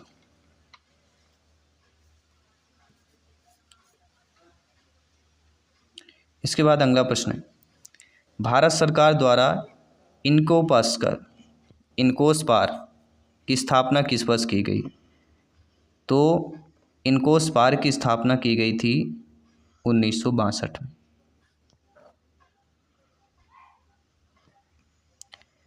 अगला है, टल्स TERLS का पूर्ण रूप क्या है, जिसे इसरो के पूर्ववर्ती संगठन द्वारा स्थापित किया गया था, और यह कहलाता है Thumba equatorial rocket launching station. आपने देखा होगा कि इसरो से भी काफ़ी प्रश्न पूछे गए थे। ठीक है, इसरो का टॉपिक विज्ञान में ज़्यादा आया था। तो क्या क्या प्रश्न थे, ध्यानपूर्वक पढ़ लीजिए। निम्नलिखित में से कौन सी अंतरिक्ष या एरोस्पेस एजेंसी अपने देश के साथ सही सुमेलित नहीं है। तो वह कहलाती है DLR स्पेस अंतरिक्ष प्रशासन डेनमार्क, क्योंकि ये डेनमार्क में नहीं है। CNSA चीन की है, CNES फ्रांस की है और LAPN आपकी इंडोनेशिया की है, लेकिन DLR स्पेस जो है डेनमार्क की नहीं है। तो कहाँ पर है ये आपको कमेंट बॉक्स में बताना है, ढूंढ करके बताना है। अगला, भारत के पहले उपग्रह आर्यभट्ट का प्रक्षेपण द्रव्यमान पूछा जा रहा है, तो वह था दोस्तों 360 किलो, सी वाला ऑप्शन। ये सारे प्रश्न पूछे गए थे। पृथ्वी का पहला कृत्रिम उपग्रह किस वर्ष सफलतापूर्वक प्रक्षेपित किया गया? 1957। ये प्रश्न पूछे गए थे। भारत के पहले उपग्रह आर्यभट्ट का कक्षीय जीवन क्या था? तो 17 साल से थोड़ा कम था।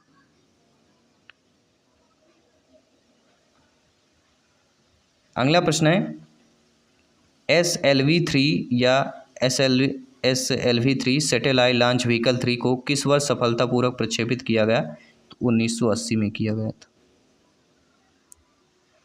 इसके बाद है, निम्नलिखित में से कौन सा उपग्रह जो है SLV-3 सैटेलाइट लॉन्च व्हीकल 3 के प्रथम सफल प्रक्षेपण द्वारा प्रक्षेपित किया गया? तो वह था दोस्तों रोहिणी सैटेलाइट 3। इसके बाद अगला प्रश्न है कि निम्नलिखित में से कौन सा उपग्रह कक्षा में पहुंचने में विफल रहा? तो SROS फर्स्ट जो है ये कक्षा में पहुंचने में विफल रहा था, उपग्रह की बात करें। अगला है, इसरो के निम्नलिखित उपग्रहों पर विचार करना है। रोहिणी उपग्रह, RSD-2, रोहिणी उपग्रह RS फर्स्ट, रोहिणी प्रौद्योगिकी पेलोड, निम्नलिखित में से कौन सा मिशन सफल रहा? तो रोहिणी उपग्रह RSD-2 और रोहिणी उपग्रह RS-1 ये सफल रहे, लेकिन रोहिणी प्रौद्योगिकी पेलोड ये आपका सफल नहीं रहा। तो ओनली 1 और 2 यानी पहला ऑप्शन जो दिया गया वह सही हो जाएगा। अगला दिया गया कि इसरो के निम्नलिखित से अंतरिक्ष यान पर विचार करना है। चंद्रयान फर्स्ट और मार्स ऑर्बिटर स्पेस क्राफ्ट, इनमें से कौन सा सही होगा? इनमें से आपके दोनों सही, चंद्रयान फर्स्ट भी है, मार्स ऑर्बिटर स्क्राफ्ट, ये दोनों जो है अंतरिक्ष यान पे यहाँ पे पूछा गया है कि उपरोक्त में से किसे PSLV यानी कि पोलर सैटेलाइट लॉन्च व्हीकल या ध्रुवीय उपग्रह प्रमोचक रॉकेट का उपयोग करके लॉन्च किया गया? तो दोनों को किया गया था। ठीक है। अगला, निम्नलिखित में से कौन सा new space India limited NSIL का कार्य है? तो इनका कार्य यहाँ पे पूछा जा रहा है। तो इनका कार्य दोस्तों क्या होता है? इनका कार्य होता है उपग्रह या सैटेलाइट बनाना होता है, ग्राहकों से संबंधित उपग्रहों के लिए लॉन्चिंग सेवाएं प्रदान करना होता है और भारतीय उद्योगों के माध्यम से उपग्रह निर्माण को सुगम बनाना। ये तीनों जो है new space India limited NSIL ये तीनों कार्य करता है, अर्थात 1 2 3 डी ऑप्शन का यहाँ पे चयन कर लेना। नो डाउट सारी चीज़ें क्लियर हो चुकी हैं। आइए बात करते हैं अगले प्रश्न की। अगला, छोटे समूह में परिचर्चा के दौरान शिक्षा को क्या सुरक्षित रखना चाहिए? EBS पेडागोजी का प्रश्न है। तो छोटे समूह में परिचर्चा के दौरान शिक्षक को क्या सुनिश्चित करना चाहिए? तो शिक्षक को यह सुनिश्चित कर लेना चाहिए कि हर चर्चा में लक्ष्योन्मुखी होना चाहिए, कुछ न कुछ लक्ष्य होना चाहिए, टारगेट होना चाहिए। चर्चा में सक्रिय रूप से भाग लेने के लिए बच्चों के पास विषय के बारे में पर्याप्त जानकारी होना चाहिए। किसी भी दृष्टिकोण या मत का अनादर या उपहास नहीं होना चाहिए। तो तीनों बातें जो हैं शिक्षक को सुनिश्चित कर लेना चाहिए छोटे समूह में चर्चा के दौरान। अगला जो प्रश्न है कि कई छात्र छोटे परिचर्चा का आनंद लेते हैं क्यों? छोटे परिचर्चा जो होती है कई छात्र उसका आनंद ले लेते हैं, इसका रीज़न हमें बताना है। देखिए, कई छात्र आनंद इसलिए लेते हैं क्योंकि यह सहकर्मी आधारित संचार होता है, इसमें अंतःक्रियाएं होती हैं, यह शिक्षार्थी की सक्रिय भागीदारी को प्रोत्साहित करता है। तो तीनों बातें सही हैं। ठीक है, तीनों चीज़ें तीनों प्रकार से बच्चे आनंद लेते हैं। कौशल जो छात्र छोटे परिचर्चा के माध्यम से विकसित करते हैं तो वह आपका विश्लेषणात्मक संचार दोनों होगा, अर्थात सी ऑप्शन होगा, 1 और 2 दोनों। अगला है, निम्नलिखित में से कौन सा EBS शिक्षण अधिगम की अवलोकन पद्धति का लाभ नहीं। देखिए दोस्तों, छात्रों को यह संतुष्ट करता है जो शिक्षण अधिगम की अवलोकन पद्धति होती है। लेखन कौशल, देखिए अवलोकन पद्धति जो होती है वह लेखन को संतुष्ट नहीं करती, लेखक को कौशल को विकसित नहीं करती, इसलिए यह लाभ नहीं होगा। अकॉर्डिंग क्वेश्चन बी ऑप्शन सही होगा। तो छात्रों को यह संतुष्ट करती है, छात्रों की जिज्ञासा को विकसित करती है और बच्चों को उनके पर्यावरण का पता लगाने के लिए भी प्रोत्साहित करती है। ठीक है, तो मैथ्स के हमारे क्वेश्चन कंप्लीट हुए। तो 3 सब्जेक्ट हमारे के बाल विकास CDB के करेंगे। तो यहाँ पे प्रश्न यहाँ पे पूछा गया था कि स्थूल क्रियात्मक कौशल क्या होता है। तो इस जो स्थूल क्रियात्मक कौशल इनमें से जिसमें लिखना, चित्रकारी, चलना और डी ऑप्शन दिया गया था यहाँ पे पकड़ना। तो स्थूल क्रियात्मक कौशल जो हो जाता है वह हमारा होता है वॉकिंग अर्थात चलना। चलना एक क्या हो जाता है हमारा स्थूल क्रियात्मक कौशल हो जाता है। तो सी ऑप्शन जो दिया गया है वह हमारा यहाँ पे सही हो जाता है। इसी के साथ अगला प्रश्न पूछा गया था कि विकास में निश्चित क्रम पाया जाता है। तो विकास में निश्चित क्रम किस में पाया जाता है? सिर से पाँव तक। विकास का जो निश्चित क्रम क्या होता है? सिर से पाँव तक होता है। पहले सिर का विकास होता है, फिर लास्ट में यानी सिर का जो विकास होता है वह सिर से पाँव तक होता है। ठीक है, फ्रॉम हेड टू लेग्स। इसके बाद अगला प्रश्न पूछा गया था कि विकास के निर्धारक तत्व क्या होते हैं। जी हाँ साथियों, विकास के जो निर्धारक तत्व होते हैं वह होता है आपका परिपक्वता एवं सीखना। जी हाँ, विकास के निर्धारक जो तत्व होते हैं परिपक्वता एवं सीखना होता है। इसके बाद बाल विकास का CDB का अगला प्रश्न पूछा गया था कि दौड़ना एवं चढ़ना निम्नलिखित किससे संबंधित होता है। जी हाँ दोस्तों, कोई भी बालक जो है दौड़ या चढ़ रहा है तो वह किससे संबंधित हो जाएगा? वह पाँव के क्रियात्मक कौशल मोटर डेवलपमेंट ऑफ लेग से संबंधित हो जाएगा। आपने पढ़ा भी होगा जीन पियाजे जिससे संबंधित। अगला है वृद्धि एवं विकास एक दूसरे से क्या होते हैं। तो वृद्धि और विकास जो होते हैं वह एक दूसरे से क्या होते हैं? अंतर संबंधित और आत्मनिर्भर होते हैं। वृद्धि और विकास एक दूसरे से अंतर संबंधित और आत्मनिर्भर होते हैं। अगला प्रश्न पूछा गया था कि जो आपका भ्रूण है, भ्रूण किसकी सहायता से माँ के शरीर से जुड़ा रहता है। भ्रूण यानी बच्चा जो होता है किसकी सहायता के माँ के शरीर से जुड़ा होता है? तो नाभ या नाल।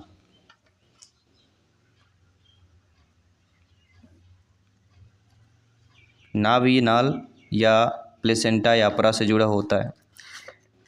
तो अपरा, जिसे हम प्लेसेंटा कहते हैं। तो PB ने जो सही माना है वही आंसर हम आप तक पहुंचा रहे हैं।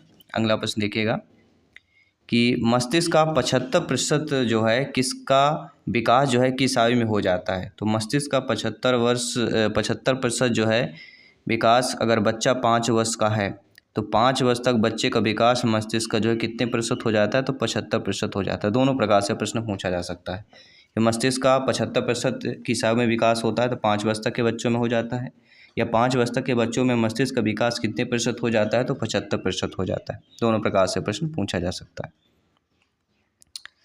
अगला प्रश्न है कि चम्मच पकड़ने की क्रिया बालक सीखता है, किसके द्वारा सीखता है? तो चम्मच पकड़ने की क्रिया जो है बालक किसके द्वारा सीखता है? आँख एवं हाथ के समन्वय से सीखता है। आई एंड हैंड, हेड नहीं, हैंड यानी हाथ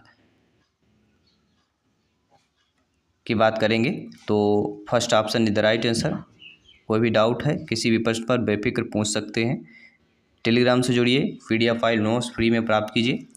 विकास की गति एक व्यक्ति से दूसरे व्यक्ति में भिन्न होती है, परंतु प्रतिरूप का यह अनुसरण करते हैं। किस प्रतिरूप का अनुसरण करते हैं? अनुक्रमिक एवं व्यवस्थित।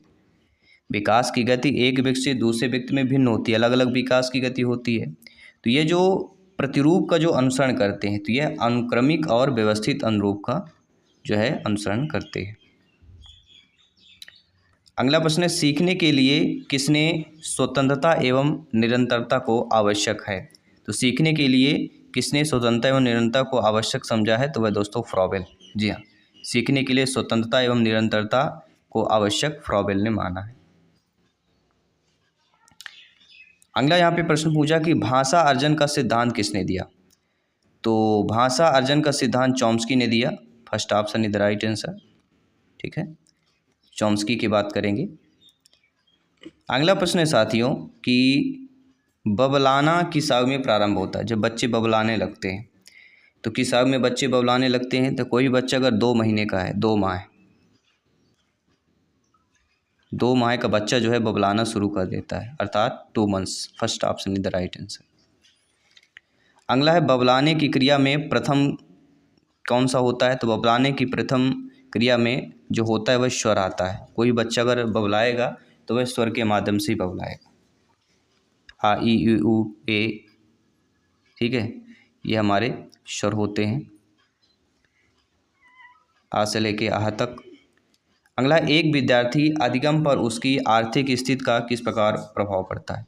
देखिए, उसके अधिगम यानी सीखने पर, तो सीखने पर जो है आर्थिक स्थिति किस प्रकार का प्रभाव पड़ता है। तो आर्थिक स्थिति प्रभाव नहीं पड़ता। अगर किसी को सीखना है तो सीखने पर नहीं पड़ता, लेकिन सीखने के जो संसाधन है, संसाधन पर पड़ सकता है। जो आर्थिक व्यक्ति कमज़ोर है, संसाधन कम मिल सकते हैं। जो आर्थिक मजबूत है, संसाधन अधिक मिल सकते हैं, लेकिन सीखने पर कोई प्रभाव नहीं पड़ता है। अगला प्रश्न देखिएगा, क्योंकि सभी के लिए 1 + 1 = 2 होता है, 2 - 1 = 1 होता है, सभी के लिए समान है। अगला जो प्रश्न है, इनमें से कौन सा विकल्प जो है उपलब्धि में व्यक्तिगत भिन्नता का प्रतीक नहीं है। देखिए, उपलब्धि में जो है पूर्व अनुभव में भिन्नता होना, यह उपलब्धि व्यक्तिगत भिन्नता का प्रतीक हो सकता है। लिंग में विभिन्नता, ये आपका नहीं हो सकता, इसलिए करेंट क्वेश्चन सही होगा। यही तो प्रश्न पूछा जा रहा है कि कौन सा विकल्प उपलब्धि में व्यक्तिगत भिन्नता का प्रतीक नहीं है, लिंग में भिन्नता यह प्रतीक नहीं है। बाकी रुचियों में भिन्नता, पूर्व निर्देशन में भिन्नता हो सकती है, पूर्व अनुभव में भिन्नता हो सकती है, लेकिन लिंग में भिन्नता नहीं हो सकती। अगला प्रश्न देखिएगा, सीखने की प्रक्रिया में विद्यार्थी द्वारा की गई त्रुटियों के संबंध में कौन सा कथन जो है सर्वोत्तम होता है। तो सीखने की प्रक्रिया में विद्यार्थियों द्वारा जो त्रुटि की जाती है उसके संबंध में जो कथन सर्वोत्तम होता है कि त्रुटियां अधिगम प्रकार का एक भाग है, एक हिस्सा है। Mistake are part of learning process, ठीक है, गलती करेंगे तभी हम सीखेंगे। एक बालक के व्यक्तित्व के मापन की सर्वाधिक व्यक्तिपरक विधि क्या होती है, कौन सी होगी, ये क्या होगी, सभी लोग बताइए। देखिए, एक बालक के व्यक्तित्व मापन की सर्वाधिक व्यक्तिपरक विधि, तो व्यक्तिपरक विधि कौन सी हो जाती है, वो हमारी साक्षात्कार विधि हो जाती है। कौन सी होगी, साक्षात्कार विधि के बारे में। अगला, निम्न में से व्यक्तित्व मापन की प्रक्षेपी विधि कौन सी है, ये अब कई बार हम बता चुके हैं। तो प्रक्षेपी विधियां ना तो आपके निर्धारण मापनी है, ना ही अवलोकन है, ना ही साक्षात्कार है। तो प्रक्षेपी विधि हमारी कहलाती है प्रासंगिक अंतर्बोध परीक्षण, आपने पढ़ा होगा, ठीक है। चलिए बात करते हैं अगले प्रश्न की। दोस्तों, निम्नलिखित में से कौन सा कारक पर्यावरण या परिवेश से संबंधित नहीं है। देखिए, साथियों का समूह, समुदाय, परिवार, ये पर्यावरण या परिवेश से संबंधित है। लेकिन जो भावनाएं होती हैं ये पर्यावरण परिवेश से संबंध नहीं होता। जो इमोशंस होते हैं ये पर्यावरण परिवेश से संबंधित नहीं होता। इसके बाद अगला प्रश्न है बाल विकास CDP का, कि बच्चों के सीखने के तंत्र को समझना महत्वपूर्ण है, जिससे कि, देखिए, बच्चों के सीखने के तंत्र में समझना इसलिए महत्वपूर्ण होता है जिससे उन्हें क्या है, नई संकल्पनाएं सिखाई जा सके। Teach them new concept.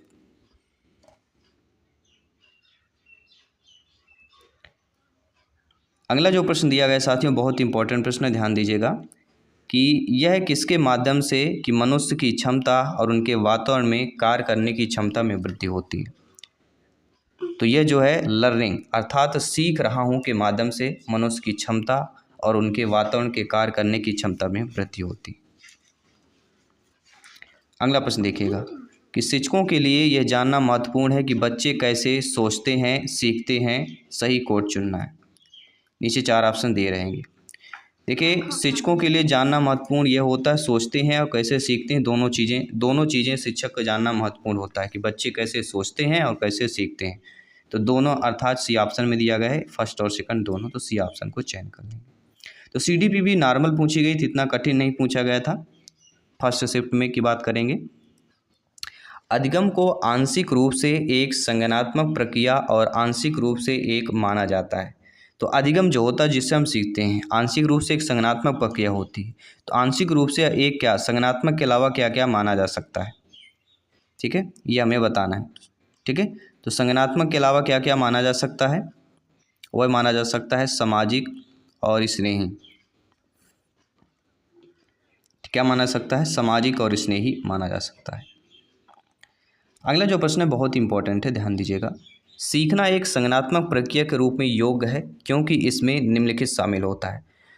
देखिए, सीखना एक संज्ञानात्मक प्रक्रिया का रूप है, प्रक्रिया रूप का एक योग पूछा जा रहा है क्योंकि इसमें शामिल होता है, क्योंकि इसमें जो है रीजनिंग अर्थात विचार, परसेप्शन अर्थात धारणा, एंड एनालिसिस अर्थात विश्लेषण। तो सीखना एक संज्ञानात्मक प्रक्रिया के रूप में इसलिए योग्य होता है क्योंकि इसमें क्या क्या शामिल होता है, विचार, धारणा और विश्लेषण, ये तीनों शामिल होते हैं। अगला जो प्रश्न है कि निम्नलिखित में से कौन सा कथन सही नहीं है।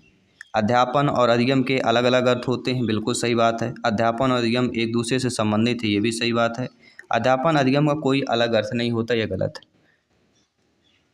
क्योंकि दोनों जब सही हैं तो तीसरा कह रहा होता नहीं है, तो ये तो गलत हो जाएगा। तो तीसरा कथन हमारा सही नहीं दिया गया, बाकी सही दिए गए हैं कि अध्यापन अधिगम की प्रक्रिया अध्यापन और अधिगम दोनों में भिन्न होता है। तो भिन्न और अलग अलग तो ये चीज़ें दी गई हैं, लेकिन तीसरा कह रहा है कि एक दूसरे जो है आपका अध्यापन अधिगम का कोई अर्थ ही नहीं है, अलग अलग नहीं है, तो ये गलत हो जाएगा। बाकी सारे आपके सही दिए गए हैं।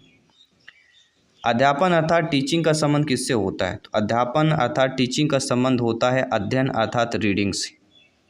किससे होता है, अध्ययन अर्थात रीडिंग से। फर्स्ट ऑप्शन सही हो जाएगा।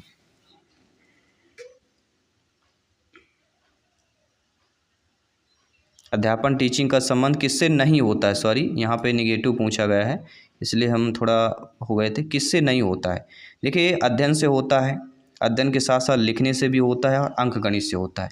इन तीनों से जो है अध्यापन टीचिंग का संबंध होता है, लेकिन जिम्मेदारी से संबंध अध्यापन और टीचिंग का नहीं होता है, इसलिए क्वेश्चन डी होगा। ठीक है, निगेटिव दिया गया था। ऐसे एग्जाम में भी अक्सर हम जल्दबाजी कर देते हैं जिससे निगेटिव और पॉजिटिव समझ नहीं पाते हैं, सीधे ऑप्शन देखते हैं और कलेक्ट करके नेक्स्ट क्वेश्चन पर चले जाते हैं। तो ऐसी गलती नहीं करना है, यही हमें सीख लेना है। अधिकार और दायित्व तो इसमें शामिल होते हैं, शिक्षा में, अध्यापन में। देखिए अधिकार और दायित्व दोनों चीज़ों की बात करें तो ये एजुकेशन में शामिल होता है, शिक्षा में अर्थात ओनली फर्स्ट। ठीक है, इसके बाद बहुत ही अच्छा प्रश्न यहाँ पे पूछा गया था साथियों कि अधिगम और सोचना पर किसकी प्रक्रियाएं होती हैं, आपेक्षिक की या प्रासंगिक की या दोनों की। देखिए अधिगम और सोचना की बात करें, आपेक्षिक और प्रासंगिक, इन दोनों की हम बात करेंगे। ठीक है, दोनों वाला ऑप्शन सही हो जाएगा।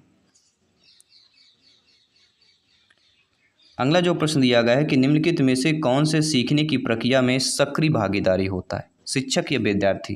तो दिए गए हैं, तो सीखने की प्रक्रिया में जो भागीदारी होता है शिक्षक विद्यार्थी दोनों की होती है। कहते हैं कोई भी चीज़ अगर लेना हो तो लेने वाले की भी गरज है और देने वाले की भी गरज है, अर्थात सीखने सिखाने दोनों की बात करेंगे। प्रभावी शिक्षण क्या होगा, सहयोगी या विचारोत्तेजक।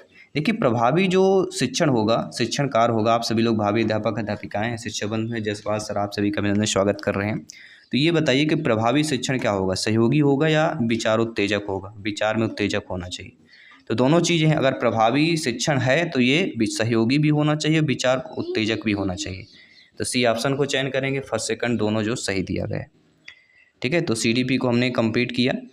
अब जो अगले पार्ट है, अगले डे में पूछा गया था, सेकंड शिफ्ट में जो पूछा गया थी, जो विद्यार्थी होते हैं, बालक बालिका होते हैं, जो भाषा का अधिग्रहण जो है करते हैं। भाषायाः संरचनायाः विश्लेषण कृत्वा, तस्याः भाषायाः सहितस्य अध्ययनं कृत्वा, तस्य भाषायाः प्रयोगणां संस्कृत विषये ज्ञात्वा या साहजिक विनिमयात्मक वातावरणे भाषा व्यवहार है। तो सभी लोग जानते हैं विद्यार्थियों में भाषा अधिग्रहण करने के लिए सबसे जो आवश्यक होता है वह साहजिक विनिमयात्मक जो वातावरण होता है, भाषा व्यवहार है कृत्वा।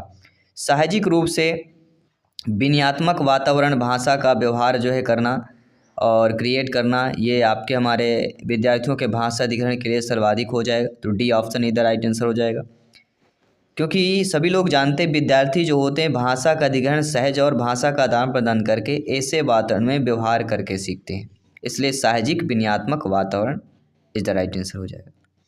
अगला प्रश्न है जो प्रीवियस ईयर में आया हुआ प्रश्न है, इस बार भी चांसेज है फिर से पूछा जा सकता है, रिपीट हो सकता है। शिक्षायाः कृते समाजे औपचारिक साधनम ना वर्तते, यानी शिक्षा में कौन सा जो है समाज में औपचारिक साधन ना नहीं होता है। समाचार पत्रम, पाठशाला, महाविद्यालय या विद्यालय। तो सभी लोग जानते हैं कि शिक्षा में समाज में औपचारिक साधन जो होता है वह पाठशाला होता है, महाविद्यालय होता है, विद्यालय होता है। लेकिन समाज में औपचारिक साधन शिक्षा का समाचार पत्र माध्यम नहीं होता। तो शिक्षा या है समाचार पत्रम समाजे औपचारिक साधनम न वर्तते। First option is the right answer. इसके बाद आपका अगला प्रश्न आपके स्क्रीन पर आ चुका है कि शिशुओं सर्वांगीण अभिवृद्धि दोत्यति।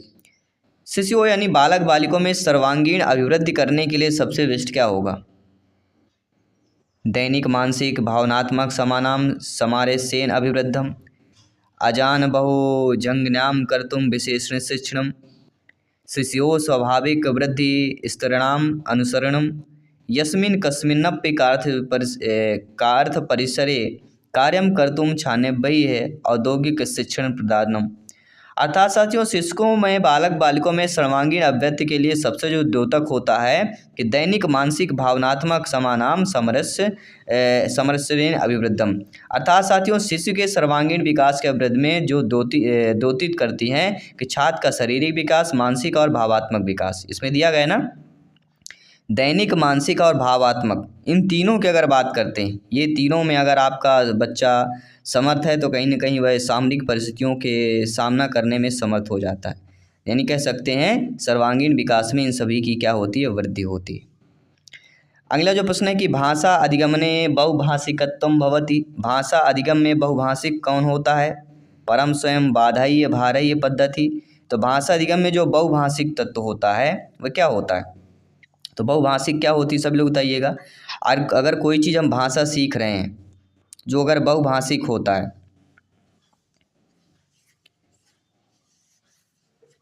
तो यहाँ पे बहुभाषिक को बाधा माना गया है। क्या माना गया? बाधा माना गया। क्यों माना गया है? देखिए, आप सभी लोग जानते हैं, ज्ञानी सर्वव्याख्याता लोग हैं, कि भाषा अधिगम में बहुभाषिकता ही बाधा होती, अर्थात भाषा के सीखने में अति भाविकता या बहुभाषिकता अनेक भाषाएं क्या करती हैं? बाधा उत्पन्न करती। अब ये जैसे ऑप्शंस है, आपके 4 प्रश्न है, 4 ऑप्शंस है, तो एक आंसर सही है, बाकी 3 गलत दिए गए हैं। तो क्या है? ये आपके बाधा उत्पन्न कर रहे हैं ना। 3 अगर सही जवाब ना हो, पता हो, तो बाधा उत्पन्न होंगे। जो सारे ऑप्शंस दिए गए हैं आपको समझना पड़ेगा। तो इसी प्रकार भी कोई भी चीज़ हम सीख रहे हैं, जो अन्य चीज़ें भी आती हैं तो उसके लिए बाधा हो जाती है। अगला, छात्राय भाषाम अधिग्रहतम एवं, छात्रों के भाषा अधिग्रहण में भाषा संचार विश्लेषण, भाषा साहित्य अध्ययन, तस्य भाषायाः वाग्मिना विषय ज्ञान प्राप्ताये सह जानतये क्रिया परिसरे भाषोपयोगेन। अर्थात साथियों, छात्रों में भाषा अधिग्रहण करने के लिए क्या होता है? भाषा साहित्य अध्ययन करना। छात्र जो है भाषा अधिगम के साथ साथ जो है भाषा साहित्य का अध्ययन भी करते हैं। एवं मतलब साथ, B option is the right answer. तो भाषा साहित्य के अध्ययन के लिए भाषाओं का अधिग्रहण करते हैं। अगला प्रश्न है, ये भी आपके शिक्षक भर्ती में पूछा गया प्रश्न था पिछली बार, कि परीक्षण महत्वपूर्ण भवति। परीक्षण महत्वपूर्ण होता है प्रतिपुष्ट अधिकृत्य उपचारात्मक कार्यार्थम में, अधिगम कर कक्षार्थम छात्रों उन्नत्यर्थम। ये छात्रों की उन्नति जो होती है उसको बोलते हैं ना छात्रोन्नत्यर्थम। तो भय द्वारा छात्राम प्रेरितम, कक्षायाम श्रेष्ठ छात्रम संज्ञानुतम। अर्थात साथियों, परीक्षण जो महत्वपूर्ण होता है वह प्रतिपुष्ट अधिकृत उपचारात्मक कार्यार्थम, प्रतिपुष्ट के साथ साथ उपचारात्मक कार्य की बात की जाती है। सभी लोग समझ रहे हैं? बहुत बहुत धन्यवाद सभी का। आइए बात करते हैं अगले प्रश्न की। भाषा अर्जन दृष्टया असम्यक परिवेशेण अभिप्राय अस्ति। इसी प्रकार के प्रश्न आते हैं, ध्यानपूर्वक समझिएगा, एक एक क्वेश्चन को फीडबैक कीजिएगा।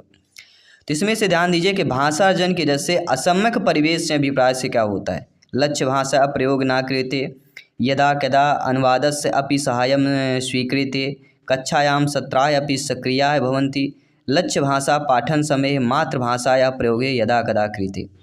तो भाषा अर्जन की दृष्टि से असम्यक परिवेश से अभिप्राय हमारा होता है लक्ष्य भाषा प्रयोगे न क्रियते। क्यों ऐसा होता है? क्योंकि भाषा अर्जन की दृष्टि से असम्यक परिवेश का अभिप्राय दिए गए विकल्पों में सही विकल्प लक्ष्य भाषा का प्रयोग ना करना है, क्योंकि लक्ष्य भाषा का प्रयोग यहाँ पर अनुचित हो जाता है इसमें भाषा अर्जन की दृष्टि से। अगला कि परिप्रश्नेन अधिगमनेन अभिप्राय अस्ति। परिप्रश्नेन अधिगम्य अभिप्राय क्या होता है? व्याख्या संवेय सार्थक ध्वनीनाम उच्चारणम, प्रश्न समस्यानां समाधानस्य प्रयासैः, भाषा शिक्षार्थम सिद्धांत प्रतिपादनम, व्यवस्थित रूपेण विषय सामान्यः प्रस्तुतः। तो देखो दोस्तों, परिप्रश्नेन अधिगम अभिप्राय का जो अर्थ होता है कि प्रश्न समस्या नाम समाधानस्य प्रयासैः, प्रश्न समस्या का समाधान का प्रयास करना।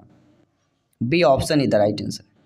क्योंकि अगर समाधान कर रहे हैं, प्रयास कर रहे हैं, तो इससे क्या होता है? प्रश्नगत गति की मूल बातों की सही जानकारी प्राप्त होती है और परिप्रश्न अधिगमन का प्रयोग ही प्रश्नगत समस्या के समाधान करने के प्रयास के रूप में जाना जाता है। तो ये चीज़ें आपको समझना बहुत जरूरी है। आइए बात करते हैं आपके अगले प्रश्न की कि भाषा शिक्षणांतम महत्वपूर्ण अवस्था अस्ति। भाषा शिक्षण की महत्वपूर्ण अवस्था कौन सी होती है? यदा विद्यार्थिनः तार्किके चिन्यायताः भवन्ति, यदा छात्राय अर्थप्राप्त्यर्थ शब्दकोशान्तरायं समर्थाय भवन्ति, यदा छात्राय प्रश्नान् समर्थाय भवन्ति, यदा बालाय भाषा अर्जनं सक्षम भवन्ति। तो मेरे प्यारे मित्रों, आप सभी लोग जानते हैं कि भाषा शिक्षण की 10 से महत्वपूर्ण अवस्था हमारी कथा होती है जब बालक, यदा बालाय भाषा अर्जनम सक्षम भवन्ति, जब बालक भाषा अर्जन करने के युक्त सक्षम हो जाता है। ठीक है, D option is the right answer. अगला जो प्रश्न दिया गया ये भी इम्पोर्टेंट क्वेश्चन है, प्रीवियस ईयर में आया हुआ पूछा गया प्रश्न है कि कठिन शब्दानाम उच्चारण अभ्यासय कदा भवति। कठिन शब्दों को उच्चारण कब करना चाहिए? प्रश्नोत्तर के समय में, अनुकरण वाचन के बाद, आदर्श वाचन के बाद, स्पष्टीकरण के बाद, पश्चात मतलब बाद होता है। तो कठिन शब्दानाम उच्चारण अभ्यासय कदा भवति, अनुकरण वाचन के बाद करना चाहिए। अनुकरण वाचन दोनों जोड़ों का याद कर लीजिएगा। अगला बाला नाम पत्रिकातैः कस्यचित् कथायां पठनम नाम, यानी बालकों में जो है पत्रिका अध्ययन करते समय कौन सा जो है पठन का नाम बोला जाएगा? सिंहवालोकनम, सूक्ष्मावलोकनम, गहन अध्ययन या विस्तृत अध्ययन। तो देखिए, पत्रिका अगर कोई बच्चा अध्ययन कर रहा है, पढ़ रहा है, तो कहीं ना कहीं वह विस्तृत अध्ययन पे होगा, एक्सटेंसिव रीडिंग कहला जाएगा। क्यों कहला जाएगा? क्योंकि बिल्कुल प्रश्न से स्पष्ट है कि छात्रों द्वारा यदि किसी भी पत्रिका, संदर्भ, कहानी, उद्देश्य का पाठ पढ़ा जाता है तो यह उनका यह कार्य पाठ का विस्तृत अध्ययन कहलाएगा, क्योंकि वहाँ पे विस्तृत रूप में दिया रहता है। अगला प्रश्न देखिएगा, कक्षायाम भाषायाम वातावरण निर्माणार्थम शिक्षकै। कक्षों में भाषा में वातावरण का निर्माण करते समय शिक्षक जो है कक्षायाः स्वानुभूति प्रकटनार्थम छात्राम अवसरम द्यात्, तेषां संभाषण कालं प्रदीर्घं कुर्यात्, अपत्यानां सम्यक पालनार्थम अभिभावकानां निर्देशयति, प्रत्येकं छात्रस्य कृते समानं लक्ष्यं स्थापयेत्। देखिए, कक्षा में जो है भाषा में वातावरण का निर्माण करने के लिए सबसे ज़्यादा जरूरी होता है अवसर दान। बच्चों में, छात्रों में अवसर देना, छात्राम अवसरम द्यात्। अगर ये चीज़ आपने पॉइंट समझ लिया तो आपको यहाँ अगर अर्थ भी नहीं बन रहा तो कोई दिक्कत नहीं। अगर बच्चों में, छात्रों में अवसर देने की बात करें तो समझिएगा बहुत अच्छा पॉजिटिव ऑप्शन है, बशर्ते आपका प्रश्न जो भी पॉजिटिव होना चाहिए, सकारात्मक, नेगेटिव नहीं होना चाहिए। ठीक है, यानी नकारात्मक नहीं वगैरह नहीं होना चाहिए। अगला प्रश्न है उत्पादक कौशलम अस्ति। उत्पादक कौशल किसको बोलेंगे? संभाषणम लेखनम चा, श्रवणम पठनम चा, पठनम लेखनम चा, श्रवणम संभाषणम चा। तो उत्पादक कौशल किसको बोला जाता है? उत्पादक कौशल संभाषणम लेखनम चा किसको बोला जाता है? संभाषणम, अर्थात संभाषण और लेखन के संक्षिप्त को जो है बोला जाता है। अगला प्रश्न दिया गया है कि शिक्षकाय केनापि शब्देन बिना छात्रैः सह संप्रेषणम करोति एवं सा उपयोगम करोति। शिक्षिका एक अध्यापिका जो है इन शब्दों में से बिना छात्र के सह संप्रेषण के ऐसा कार्य करती हैं शब्दों में। तो ऐसा उपयोग क्यों किया जाता है? क्योंकि मौखिक प्रश्न संप्रेषण की बात करेंगे। शिक्षिका केनापि शब्देन बिना छात्राय सह संप्रेषण करोति, यानी शब्द स्तर संप्रेषण के बिना शिक्षक जो है छात्रों से अगर प्रश्न पूछती हैं तो ऐसा करना क्या हो जाए? मौखिक संप्रेषण के अंतर्गत आ जाए। ठीक है, वाक्यों का आदान प्रदान होता है ना यहाँ पे, उसको मौखिक बोला जाता है। सिंहस्य विषये एकां कथां पठित्वा शिक्षिका छात्रं निर्देशति। सिंहस्य विषय में एक कथा है जिसे शिक्षिका जो है छात्रों को पढ़ने के लिए निर्देश देती हैं। भवान स्वयं आरण्ये सिंह अस्ति इति मनसि विचार्यं कथा श्रावती इतम एवं सा किं विकसितं प्रयत्नं करोति। अर्थात भवान स्वयं आरण्य सिंह भवान स्वयं आरण्य सिंह इति मनसि विचार्यं कथा श्रवति। जो आपके भगवान स्वयं आरण्य सिंह जी हैं, उनके द्वारा जो है यह विचार उनके मन में कथा की सुनती हैं। एवं सा किम विकसितुम प्रयत्नम करोति। अगर ऐसा सिंहस्थ विषय में पढ़ने के लिए शिक्षकों को कहती हैं और उनमें जो विचार हैं उनको मनन करने के लिए बोला जाता है, तो ऐसा करने से शिक्षिका जो है बच्चों में क्या विकास करने के लिए प्रयत्न कर रही हैं। सृजनात्मकता, चिंतन क्षमता के लिए, रूपांतरण, अनुवाचनम, पठन कौशलम, लेखनम च, यह प्रारूप लेखनम होगा। तो प्रश्नानुसार सिंह के विषय में एक कथा को जो है अगर ऐसा विचार करने की बोला जाता है, सुनने के लिए बोला जाता है, तो वह आपका सृजनात्मकता, चिंतन क्षमता हो जाएगा। क्योंकि आप स्वयं जंगल में शेर हैं ऐसा मन में विचार करके कथा सुनते हैं, तो इस प्रकार का शिक्षिका का प्रयास निश्चित रूप से छात्रों के सृजनात्मक चिंतन क्षमता का विकास करना होता। क्योंकि शिक्षिका छात्रों को तार्किक और विवेकशील बनाना चाहती हैं, जिससे उनके चिंतन शक्ति का भी विकास भली भांति हो जाता है। सभी लोग समझ गए। अगला प्रश्न है, शिक्षकै कक्षायाम आदि शंकराचार्यस्य चलचित्रस्य प्रदर्शनम करोति सह अधिगमस्य कस्य साधनम प्रयोगै करोति। शिक्षक जो है कक्षा में जो आचार्य शंकराचार्य जी हैं उनके चलचित्र का प्रदर्शन करते हैं, तो ऐसा अधिगमनस्य कस्य साधनम प्रयोग है, ऐसा करना जो है वह अधिगम में किस साधन का प्रयोग कर रहे हैं, श्रव्य साधन, दृश्य साधन, संगणक या चलचित्र। तो भैया प्रश्न पर ही दिया गया है चलचित्र प्रदर्शन किया जा रहा है, तो चलचित्र को हम क्या बोलते हैं, वीडियो बोल सकते हैं, ठीक है। तो चलचित्र साधन यहाँ पे आपका ऑप्शन सही हो जाएगा। अगला, भाषा अधिगम अधिग्रहणों मध्य का भेद। तो भाषा अधिगम और अधिग्रहण में क्या फ़र्क होता है। लैंग्वेज लर्निंग एंड एक्विजिशन की बात करते हैं। अधिगम और अधिग्रहण में किसका अंतर होता है, अधिगम प्रयासजन्य होता है और अधिग्रहण साहजिकम होता है। भाषा अधिगम में भाषा अधिग्रहण और अधिगम और अधिग्रहण दोनों के बीच नाम मात्र का भेद है। अधिगम प्रयास का जनक कहलाती है और भाषा अधिग्रहण सहजता अर्थात स्वाभाविकता की जनक कहलाती है। तो दोनों चीज़ों को समझ लेना है। अगला प्रश्न देखिएगा, अहम सत्यम ना इत्यत्र रिक्त स्थाने समुचित क्रियापदम। अहम सत्यम ना वदानि, अहम सत्यम ना वद, अहम सत्यम ना वदतु, अहम सत्यम ना वदाम। तो रिक्त स्थान पूर्ण करना है, तो अहम सत्यम ना वदानि, फर्स्ट ऑप्शन इधर राइट आंसर हो जाएगा। अगला प्रश्न है, व्यायामई इति पदस्य समुचित है प्रकृति प्रत्यय विभाग का। व्यायाम पद में समुचित प्रकृति प्रत्यय यहाँ पे बताना है। व्यायाम जो पद दिया गया है ना, ये जो व्यायाम पद है, इसमें समुचित प्रकृति प्रत्यय विभाग करके बताना है। बी आ यम यन, बी आ यम अच, बी आ यम यक, बी आ। तो सभी लोग बताइए व्यायाम में जो समुचित विशेषण होगा, बी यहाँ पे आपका उपसर्ग हो जाएगा, आ भी हो गया, यम हो गया, यहाँ पे धातु हो जाएगी और गंज। तो पहला ऑप्शन जो दिया गया है वह आपका समुचित प्रकृति प्रत्यय यहाँ पे विभाजित किया गया है। अगला प्रश्न है, नृत्य धातु ही लट लकारे प्रथम पुरुष वचने किम रूपम।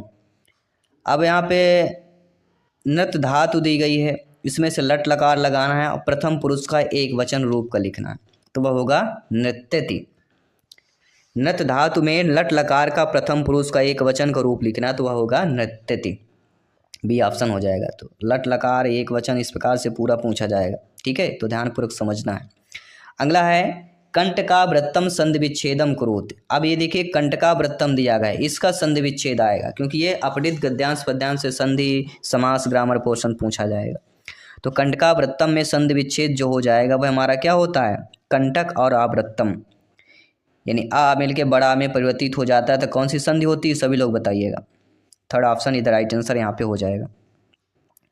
अगला प्रश्न है, प्रजापालकः इति पदस्य समुचित विग्रह वाक्यम किम। तो प्रजापालकः का अगर विग्रह किया जाता है तो क्या हो जाएगा, प्रजापालकः मतलब प्रजा नाम पालकः या पालकः है, तो प्रजा नाम पालकः होगा, ना कि प्रज्ञासु ना भी प्रज्ञाव है। सेकंड ऑप्शन इधर राइट आंसर हो जाएगा। अगला प्रश्न प्यारा सा है, कि दक्षिणायनम इति पदस्य समुचिते संधि विच्छेद है। अब दक्षिणायनम इसका संधि विच्छेद यहाँ पे पूछा गया, समुचित संधि विच्छेद। तो दक्षिणायनम का संधि विच्छेद क्या होता है? दक्षिण अयनम। क्या हो जाएगा? दक्षिण अयनम। आ मिलके बड़ा में परिवर्तित हो जाना। कौन सी संधि होगी? बहुत ही सिंपल सा है लेकिन समझना बहुत जरूरी है। अगला है महात्मा अवदत्त, अत्र लकार है अस्ति। महात्मा अवदत्त में लकार कौन सा हो जाएगा? तो महात्मा अवदत्त में लंग लकार हो जाएगा। क्या होगा? लंग लकार। B option is the right answer. अगला प्रश्न है निराशा शब्द के शुद्ध संधि विच्छेद का चयन करना है। निराशा शब्द का शुद्ध संधि विच्छेद बताना है। निराधनसा, निर्धन आशा, निष्धन आशा या निधन आशा। कौन सा सही होगा ये आपको कमेंट करके बताना है। और 25 में से आप लोगों का कितना स्कोर सही हुआ ये भी आप लोगों को कमेंट करके फीडबैक करके बताना है। ये प्रैक्टिस सेट कैसा लगा ये भी कमेंट करके बताना है। बाकी जिनको भी संस्कृत की टॉपर नोट्स चाहिए, हमारी टॉपर नोट्स भी उपलब्ध है। तो 9630689598 96 30 68 95 98 ये टॉपर नोट्स आपको मात्र 99 में प्राप्त होगी। मैसेज करेंगे पूरा डिटेल आपको मिल जाएगा। बाकी सभी प्रैक्टिस सेट चल रहे हैं, प्रीवियस ईयर के पेपर चल रहे हैं, उनको भी सॉल्व कीजिए, प्रिपरेशन को मजबूत कीजिए और तैयारी इस तरह कीजिए कि 101% सिलेक्शन प्राप्त हो सके।